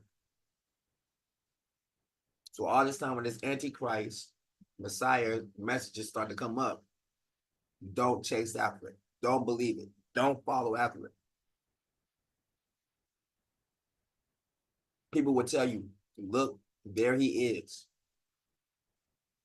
Or look, here he is. Do not go chase after them. Do not go out or chase after them. For just as lightning flashes and lights up the sky from one end to the other, that's what I saw June 23rd, 2022. That's what I saw. You're reading it right there. Lightning flashes and lights up the sky from one end to the other.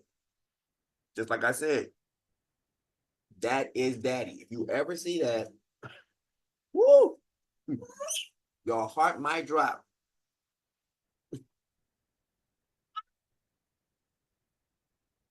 Because that's him. I'm telling you, that's him in all of his glory. That is our daddy right there.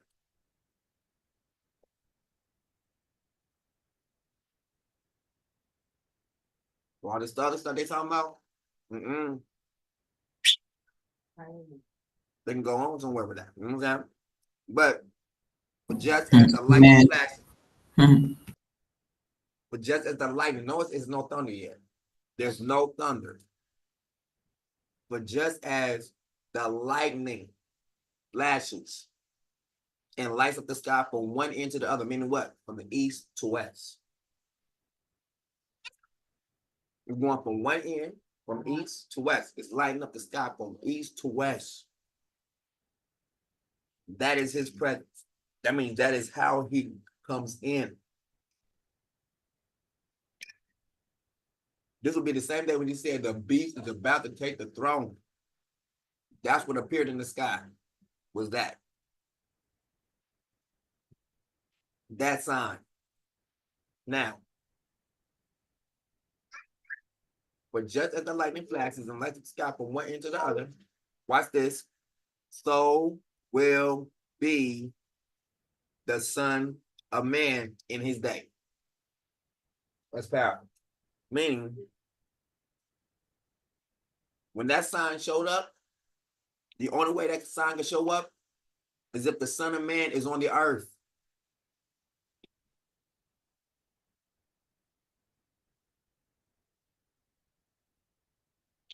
The Son of Man will be always accompanied with this symbol, the Father. Always. Notice the flashing lights that the sky from one end to the other. That signifies the Father right there. Yeah. None of these things can happen without the Father's help. And it's showing you that there's a witness with the Son. With the Son towards the Father. With the Father towards the Son. And the Messiah is describing the Father by lightning flashes and lights up. Then he goes right into the Son is right there. Meaning what? The Father will be there to tell his Son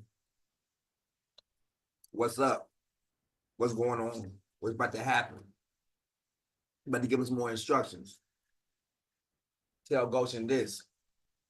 Tell Goshen that.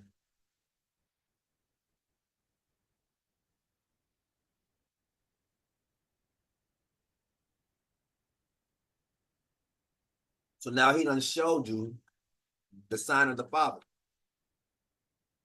Whenever that sign is shown up, understand that the Son of Man is right there too.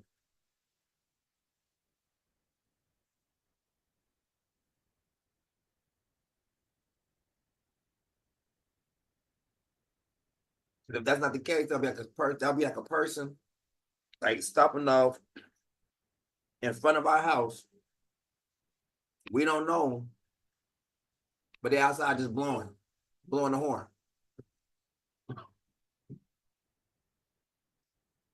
Might be like, baby, did you order a ride, a taxi or something? No, baby. Well, there's a man outside just blowing the horn, right? Well, I thought that was yours. No, I don't order nobody. But why is he outside blowing the horn? I don't know. It'll mean like it will have no purpose. If you ever see the lightning flashes light up the sky from one to the other, it will always have purpose. It will never just be there. And the Father just said, I just want to show you my lights. I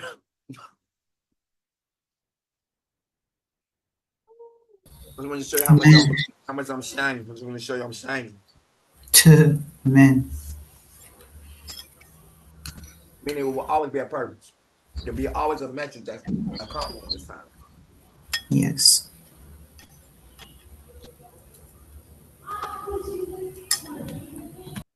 This is good, man. I'm trying to tell you, bro. Queen did her thing with that way.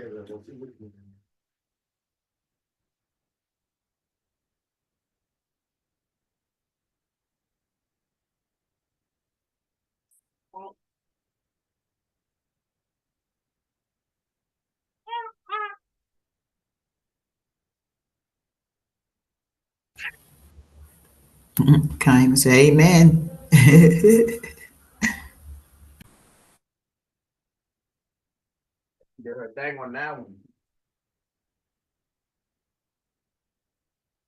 I know y'all had y'all little feeling on it yesterday. That was good. Yes, it was. It was very delicious. We'll keep doing stuff like that. Just keep doing stuff like that. Man, it was really nice. Mm-hmm. All right. So here's the sign of the Father, like I said before. And this day puts us right there. Look, for so will be the Son of Man in his day. This is June 23rd, 2022, because it's the only time I've ever seen it. I've never seen this before, ever. I've never seen flashes of lights light up the sky from one end to the other. Not in America, only here in the Gambia. I've never seen it nowhere else. I read about it in the Bible, but never seen it. But I witnessed it June 23rd, 2022. And that's why I said, will be the same. Said when you see the flashes of lights, lightning flashes and lights at the sky from one end to the other, and it has to be from one end to the other. It can't just be lightning going from one end. It has to be going from both sides. So it's lightning this way and it's lightning that way. That's the Father. Notice it's right there. The Son is there. So will be the sign. So will be the Son of Man in his day. Meaning what? The Father and Son will always be together. Next part. But watch this. But first, look at this. But first, let's put it out here. King Heartofpsalms must suffer many things and be rejected by his own generation, by his own people, by this generation. That means literally mama, daddy, grandma, brothers, sister, cousins, aunties, nephews. You get the whole family, right? And that means not just my family. I'm talking about the age bracket. He must be rejected by this generation. This generation means those people who are living right now. That means if I go to a Christian right now, tell them who I am. Hey, I'm King Heartofpsalms. I am the savior of the world, and we're the savior of my people. They call me JC ignorantly, but actually it is me. What are you talking about?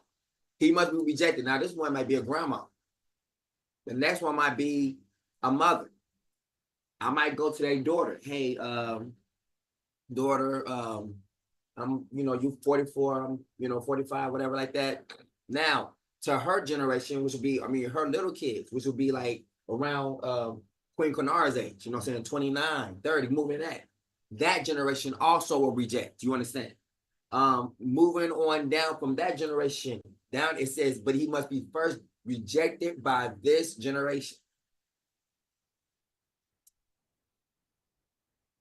This time and age must reject him. So watch this. I can't be received immediately, not by everyone, until I am first rejected. Look what it says.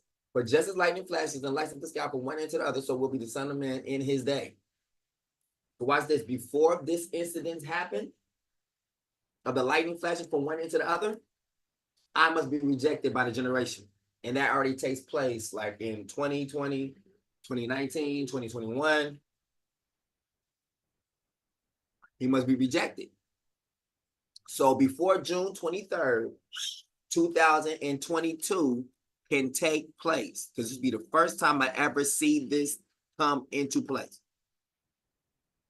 Before the lightning, and I love that because it puts a more preciseness on everything. It don't just throw everything up in the air. Like it just toss it up and just say it's got to, whenever we want it to happen. No. It's already put the date there. For just as the lightning flashes and lights up the sky from one end to the other, so will be the sign of the so will be the Son of Man in his day, June 23rd, 2022. That's when this takes place. But before what?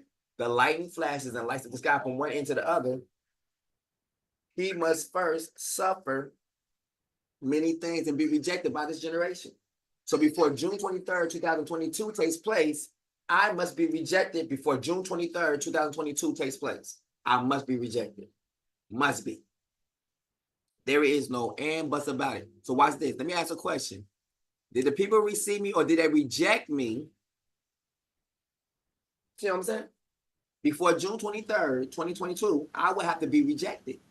Yeah, you was definitely rejected. I have Yes. to be walking away from Goshen. People have to be leaving Goshen. We have Encoy who left. Yep. We have other people who done left.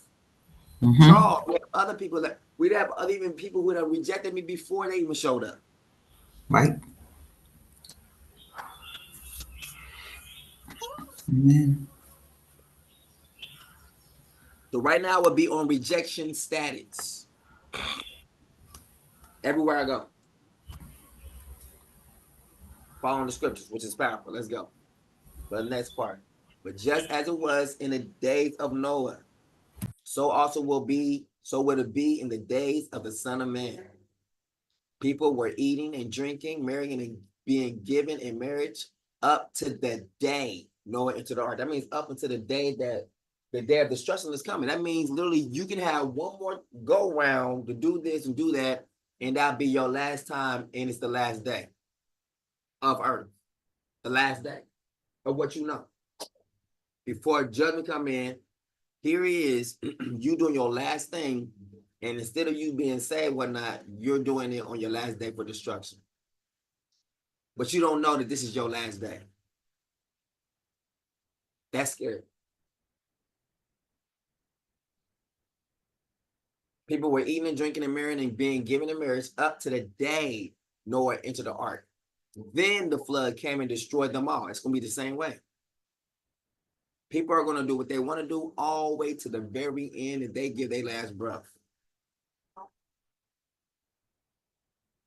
It was the same in the days of Lot. Look, it's showing you the days of Noah, the days of Lot. It's saying that this is not changed. This is the witness of this. It was the same in the days of Lot. People were eating and drinking, buying and selling and planning and building. Now watch this. Noah will be different from the days of Lot. Sure it will be. Noah's day will be different. It will be Noah's day first. And then we have Lot's day. The days of Lot is like he's talking about Sodom and Gomorrah. And that's dealing with one city. That's not dealing with the whole world. That's dealing with just a specific part of one city. Very wicked. Very wicked place. So it's showing like that's how judgment is going to be. Noah, you got different parts, saying the flood waters takes over everything. This time it says that the different destructions are going to be spread out evenly across the earth. It was the same in the days of Lot. People were eating, drinking, and buying and selling, planting and building. Look, that's what's going on right now. Everyone's always building something. Everyone's always something. That means innovation is going to always keep going. Technology, all that stuff will keep going. Just because it's in right now don't mean that it's the thing, you know what I'm saying, that's going to still be around forever. Like, don't get caught up in it. Like, this is the newest thing. It could be the last thing. This could be a distraction, if you will. But watch this. But on the day that Lot left Sodom,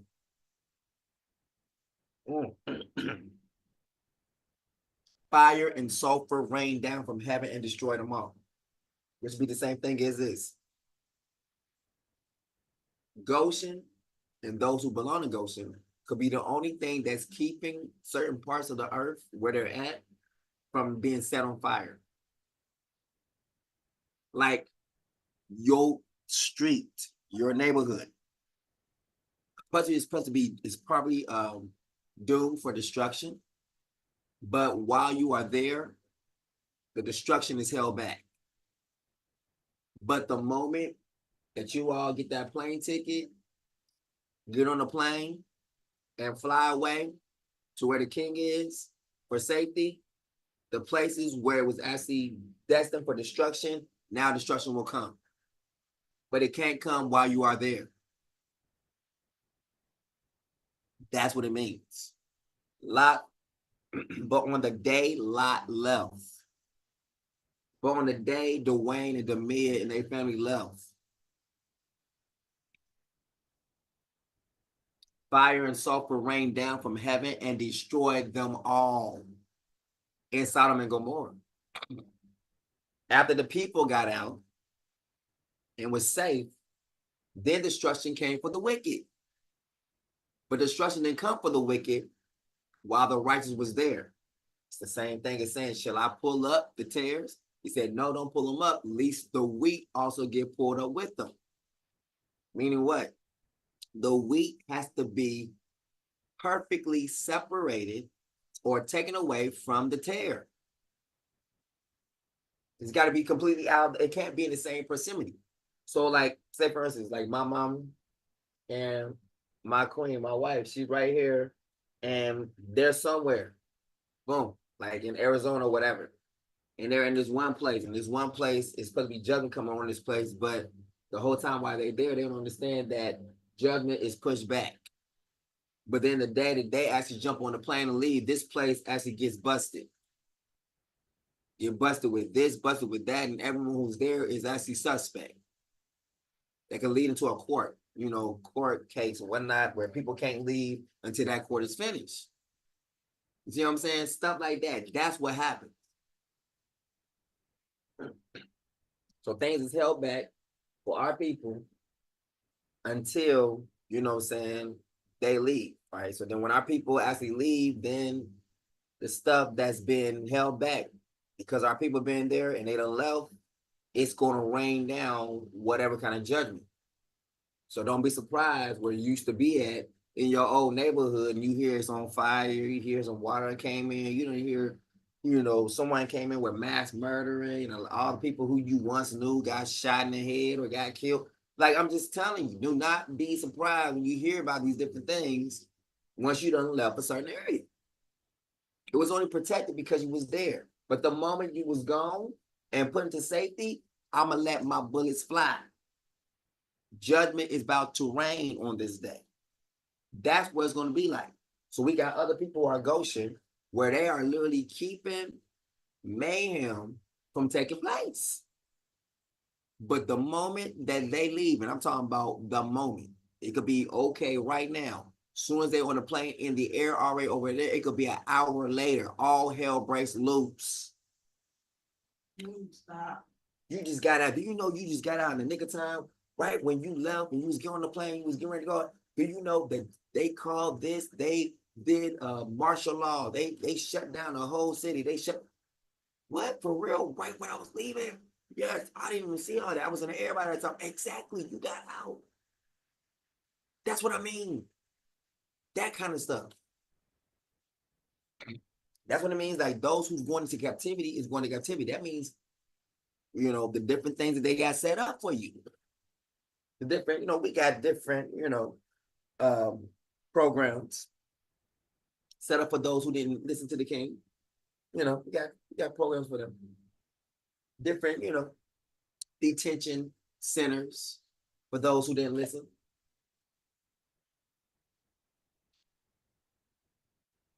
It will be just like that. Watch this. On the day the Son of Man is revealed. Look at that. Oh my God. Look at that. It was the same in the days of Lot. People were eating and drinking, buying, selling, planting and drinking. I mean, planting and building. But on the day Lot left, now put the Son of Man, the day Lot left Sodom, fire and sulfur rained down from heaven and destroyed them all. Let's look at it again. So he's talking about this part.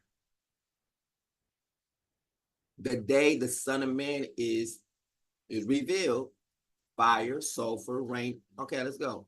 It will be just like that. On the day the Son of Man is revealed. What? But on the day Lot left Sodom, fire and sulfur rained down from heaven and destroyed them all. It said the day that the Son of Man leaves, that fire is going to be released all over the earth, different places. Judgment is coming. On that day, let no one come down to retrieve his possessions. Likewise, let no one in the field return for anything he has left behind. Remember Lot's wife. Anyone who looks back will what? Be turned into a pillar of salt. So there's no look backs. You move forward. You don't look back. Woe to those who look back. Woe to those who turn back. Watch this. Every single person, well, I'm going to say every single person, but the persons who usually have turned back, say I need to go back and do this, guess what? One person of those have left Goshen completely.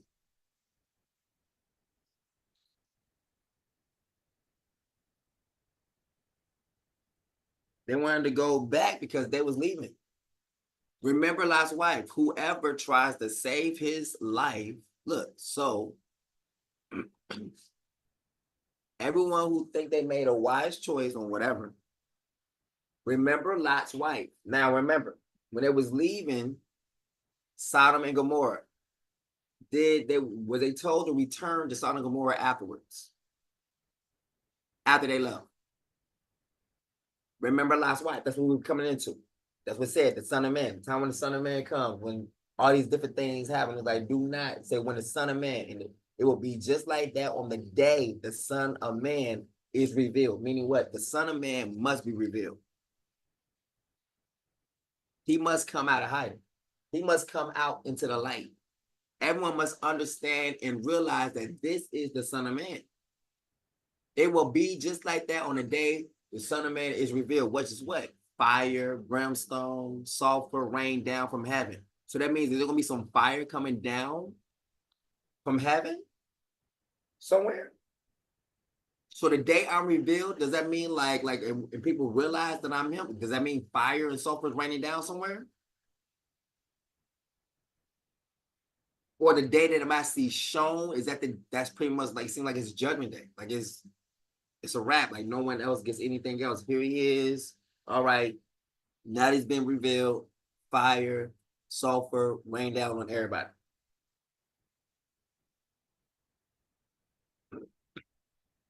That's what it's reading like. No. On that day, let no one on a housetop come down to retrieve his possessions. It sounds like a threat. It sounds like something like not a climate change, but it sounds like a weather problem. Like why are you on your housetop anyway? Is it water? Is it flooded? It is flooding?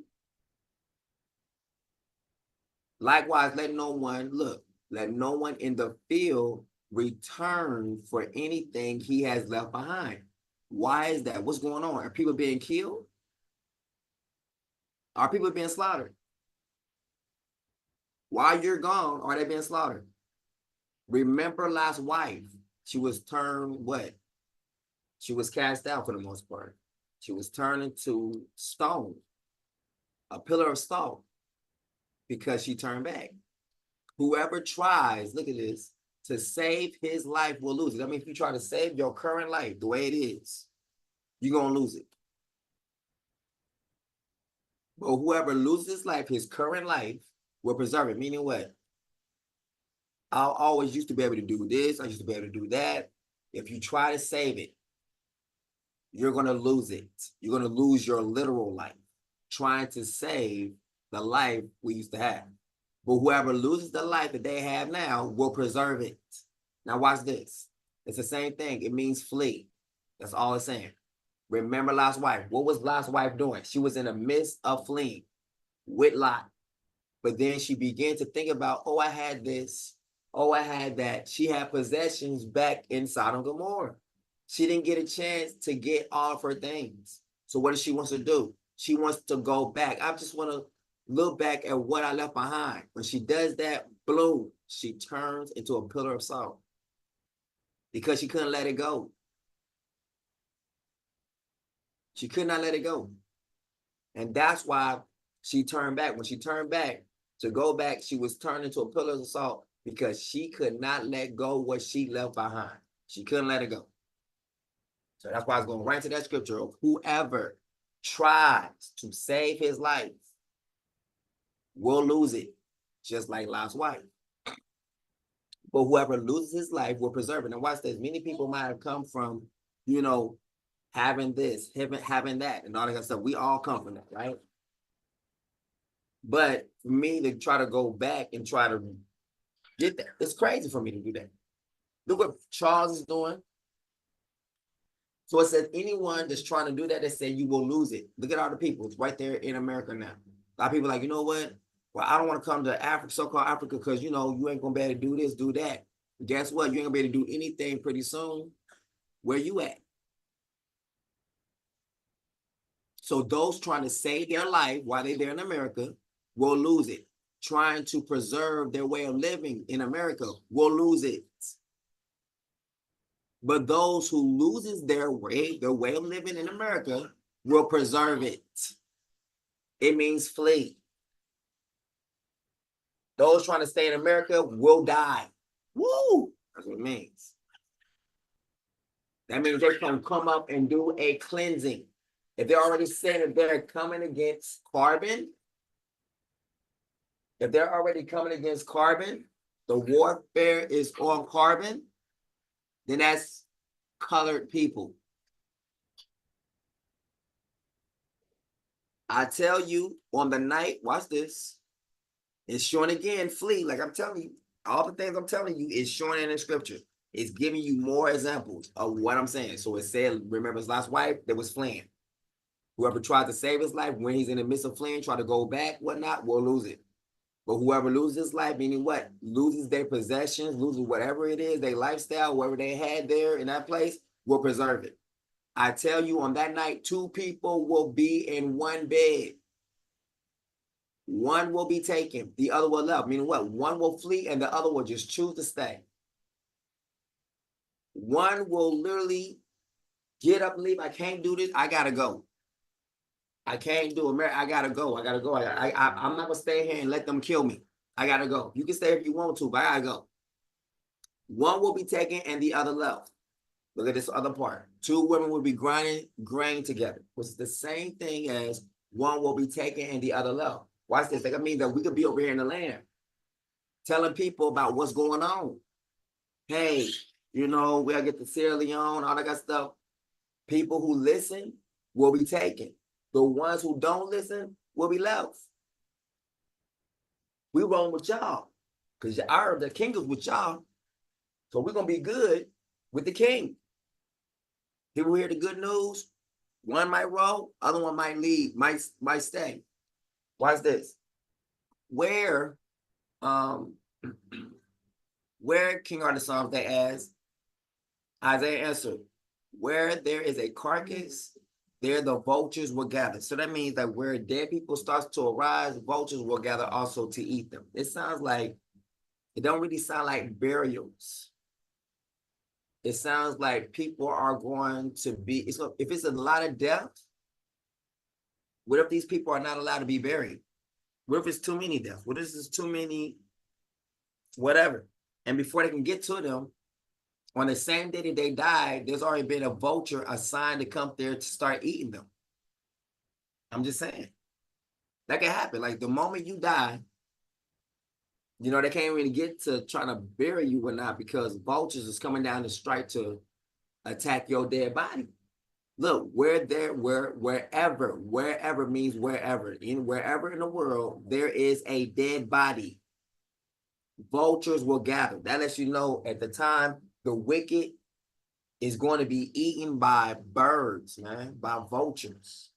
Think about it. Why would the Father send a vulture to eat a righteous person? Think about that for a minute. I don't care if it's dead.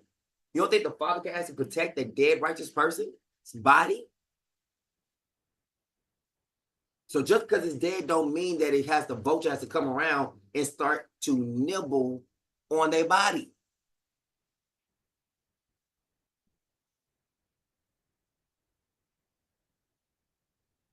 Well, let alone someone to actually sit there and let them do it.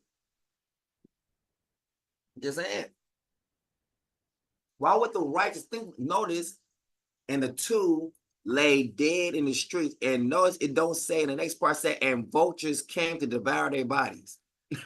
The two witnesses lie dead in the streets.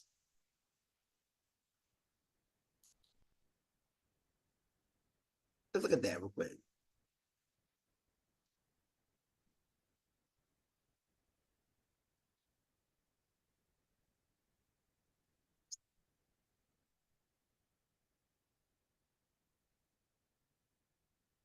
There it is. There should be vultures in the next part of this scripture right here. Remember, it says where carcasses are, there is vultures. Wherever. Wherever means wherever. The witnesses killed and raised. These witnesses have power to shut the sky so that no rain will fall during the days of their prophecy, and power to turn the waters into blood and strike the earth with every kind of plague as often as they wish. When the two witnesses have finished their testimony, the beast that comes up from the abyss will wage war with them and will overpower and kill them.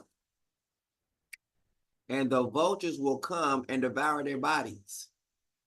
I'm looking for that part right here. They must have forgot that part. And the vultures, because it's their bodies. And it says wherever there's a carcass, dead body, there will be vultures that gather. But notice with the two witnesses, there are no vultures that gathers around their body, even though they did. For 3.5 days.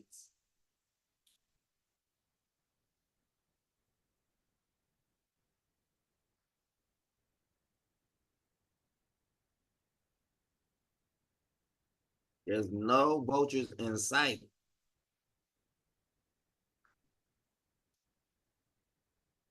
But after 3.5 days, the breath of life from King Heartofpsalms entered the two witnesses, and they stood on their feet. And a great fear fell upon those who saw them. And the witnesses heard a loud voice from heaven saying, "Come up here." And they went up to heaven in a cloud as their enemies watched them. Notice there is no vultures. For 3.5 days, all the peoples and tribes and tongues and nations will view their bodies and will not permit them to be laid in a tomb. Notice, and they said, and they did not fight the vultures that was eating their eyeballs. There's no vultures allowed to touch the two witnesses while they sleep. They are rested. Literally, peacefully. They are not in torment. And those who dwell on the earth will gloat over them and celebrate and send one another gifts because these two prophets had tormented them. Again, there is definitely some bodies, carcasses. Wherever there is a carcass, there the vultures will gather, but none gather over the two dead witnesses. For 3.5 days, they are dead with no vultures in sight. Come on now, that's enough for a vulture's family meal, man. It's the vulture family meal, family pack. All you can eat buffet. for 3.5 days with no one to scare them away because they would literally want to gloat over there. How much more would they be gloating over there when they see vultures eat their body?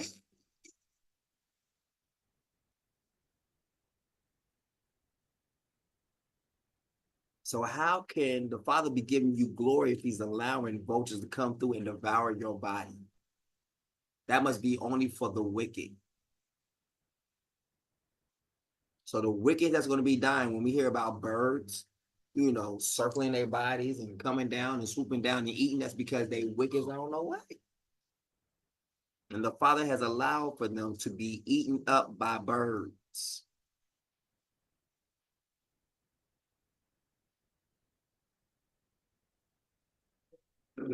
So now, when Charles comes into his reign, his power, he's bringing back the full force of his army or his legislation, also with Williams. If anyone is destined for captivity, that means what? He who seeks to save his life will lose it. You can lose your life into captivity. Like, seriously, like, not good. If anyone is destined for captivity, into captivity he will go. To the next part. If anyone is to die by the sword he must be killed. And that is what's coming up soon. This is not like something that's like, oh, this is already past. No, this is what's coming. But remember the beast. We're talking about the beast. The beast from the sea. We're talking about what's happening right now. We're talking about Charles. We're talking about William. We're talking about all that. Look what's happening with the UN. Look what's coming in. Look what it says. He who has an ear, listen to him, right? Listen to the Spirit. Listen to the King. Why? Because I'm telling you, this was coming upon the earth. Captivity and the sword. You already said you already seen in the video, they said they was trying to see how much money they can get from the middle class. They're trying to break the middle class. And they want them to pay a lot of money. They are not trying to let up a little bit. You're either going to pay their course or you're going to pay. That's what they're trying to do. Now look, here calls for the patience. Here is a call for the perseverance and faith of the saints. When? During the time of what? Captivity and people being killed by the sword. Can you imagine that? We turn on we on Facebook or something like that. These many people just being killed by the UN or these many soldiers and no one's talking about it, or they literally just cut off, you know, America from the internet while they're over there just causing mayhem. And then by the time they come back on the internet, people are like, oh, these people done died, and they talk about all the different sites that have seen that have took place in the last couple of months. That's what we're looking at. That's what kind of stuff is getting ready to pop off.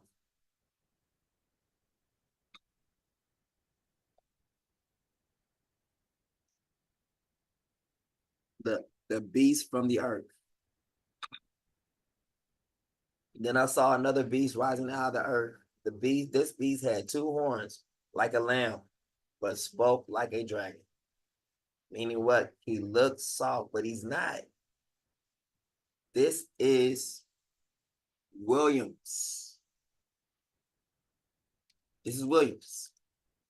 Then I saw William rising out of the earth, meaning what? He is pronounced king. He is given into this authority. This beast had 2 horns like a lamb, meaning what? He's coming soft. We need to give Earth a shot. Yes. Give Earth a shot.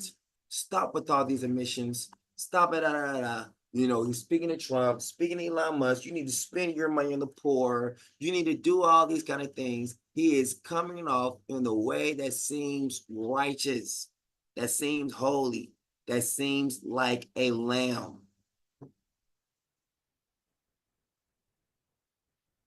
That's how he's coming. He's trying to come like he's humble. Charles' genuine affection for Prince William on display. Look at this. That's exactly what it is on display. That's what it's talking about.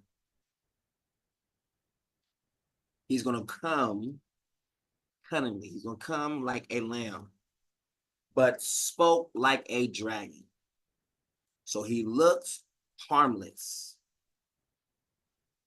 but he's dangerous.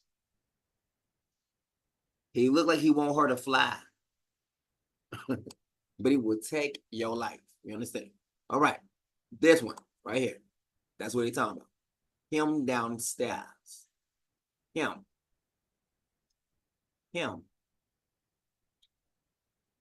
He looks like a lamb, but spoke like a dragon. Him. Hold on. It's over. No, hold on.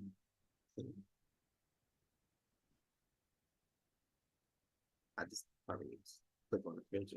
It's not gonna work.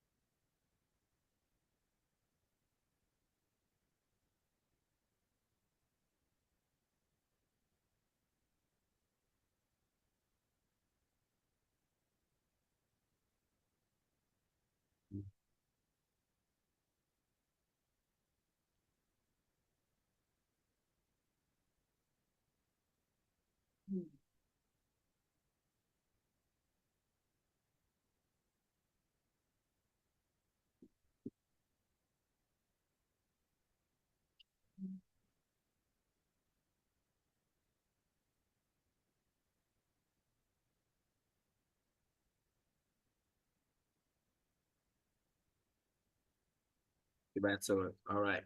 Then I saw another beast. I saw Williams rising up out the earth, meaning what? He's coming into his kingdom. He's coming in as a king. He's coming in to the authority that his father's now given to him. Good. The beast had two horns. That means that this time Charles would also have ascended the throne and be like, no, I'm giving it over to my son. I'm gonna go do some other thing, you know. This beast had two horns like a lamb, meaning what? He is innocent, but he spoke like a dragon, meaning what? The dragon's really behind him. The next part. And this beast, Williams, exercised all the authority of the first beast, meaning what? He comes into the same power as his father's power. All of the authority that comes with it, he has all the authority of his father. And calls the earth.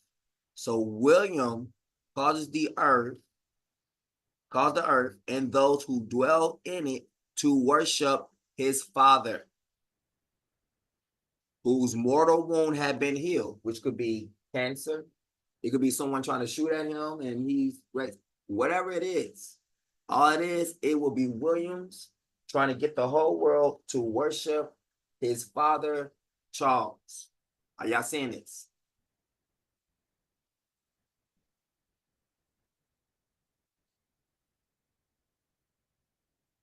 All right, the next part. And William, I love this part.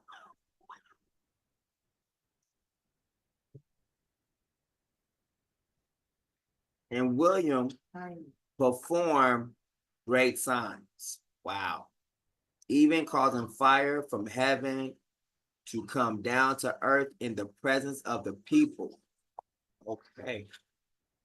Because of the signs it was given to perform on behalf of Prince or behalf of Charles. It is 2:05. I know. It deceived those who dwell on the earth, telling them to make an image to the beast that had been wounded by the sword, yet had lived. William was permitted to give breath to the image of his father, so that the image could speak and cause all who refuse to worship it be killed. This is what we're looking into. Now we're getting into the mark of the beast. After that, I'm gonna get above here because we can see everything else is just starting to just unfold. It's just right here. We're just waiting on it. the mark of the beast. And the second beast, which will be William, again, and William required all people, small and great, rich and poor, free and slave, to receive a mark on their right hand or on their forehead, so that no one could buy or sell unless he had the mark of William, or the number of its name, which is what it's the UN, whatever it is, his kingdom is standing for. Here is a call for wisdom. Let no one who has let the one, see, here it is, me, the king. Let the king who has insight calculate the number of the beast, for it's the number of a man, and that number is 666. We already know what it is, Williams. All right. So with that, at this time, that will do it for us here on True Colors. We brought out a lot of stuff. If I need to bring any more, I will do it. I know y'all haven't seen me in like over, I think about a week or so. So yeah, there is a lot of stuff that is popping off. The whole relationship is that between me and my father. So therefore, he's going to put the same out there to the world for him. So William is going to be doing a lot of stuff in front of his father. That's going to cause the world to marvel. Yeah, let's get it popping. So I'm gonna go ahead and do that outro, Wow. and we Man. are finished. Man, thank you. Keeping us abrupt of what's going on. Thank you, my king. Yeah. Man, they're here. Definitely here, for sure.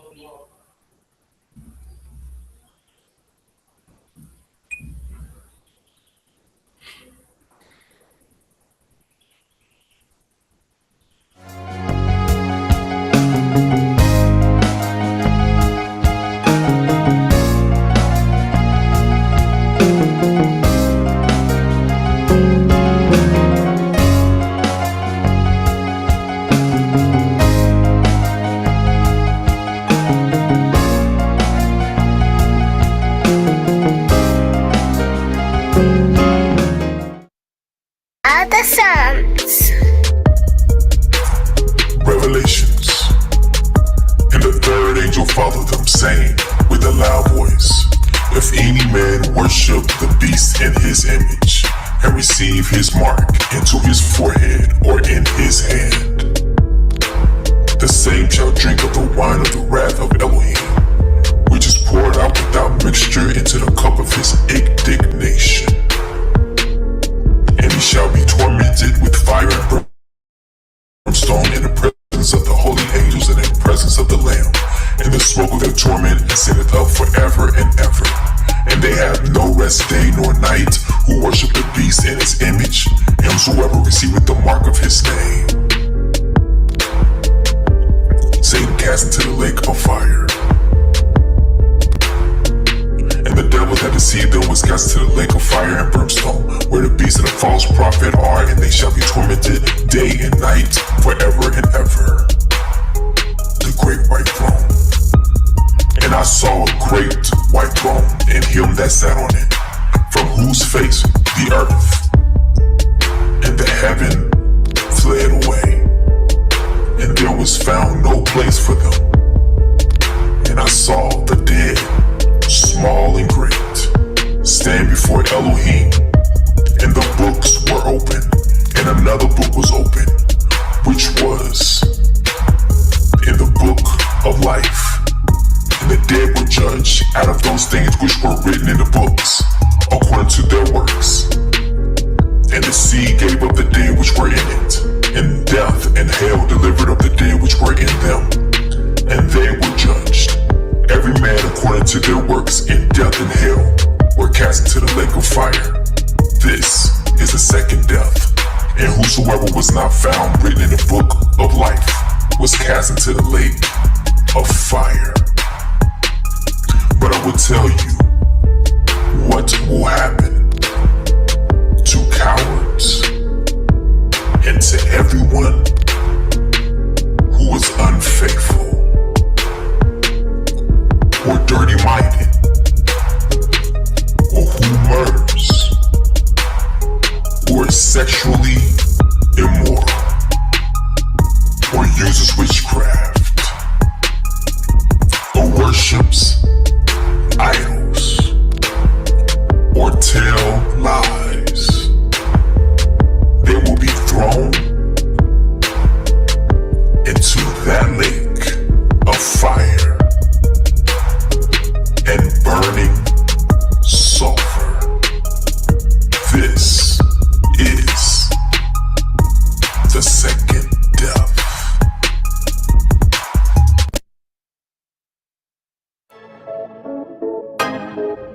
Your haters, not your haters, they're your fruit testers.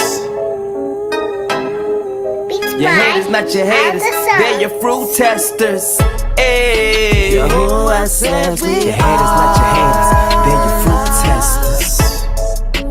Multitude like your haters, not your haters, they're your fruit. Beats by Heartofpsalms.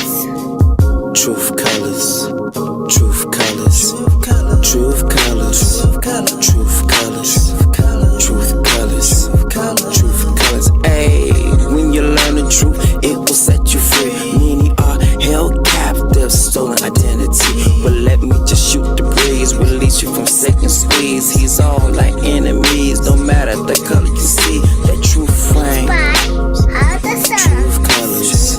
Truth colors, truth colors, truth colors, truth colors, truth colors, yeah, yeah, truth colors.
Well, remember, truth is not biased, it's absolute.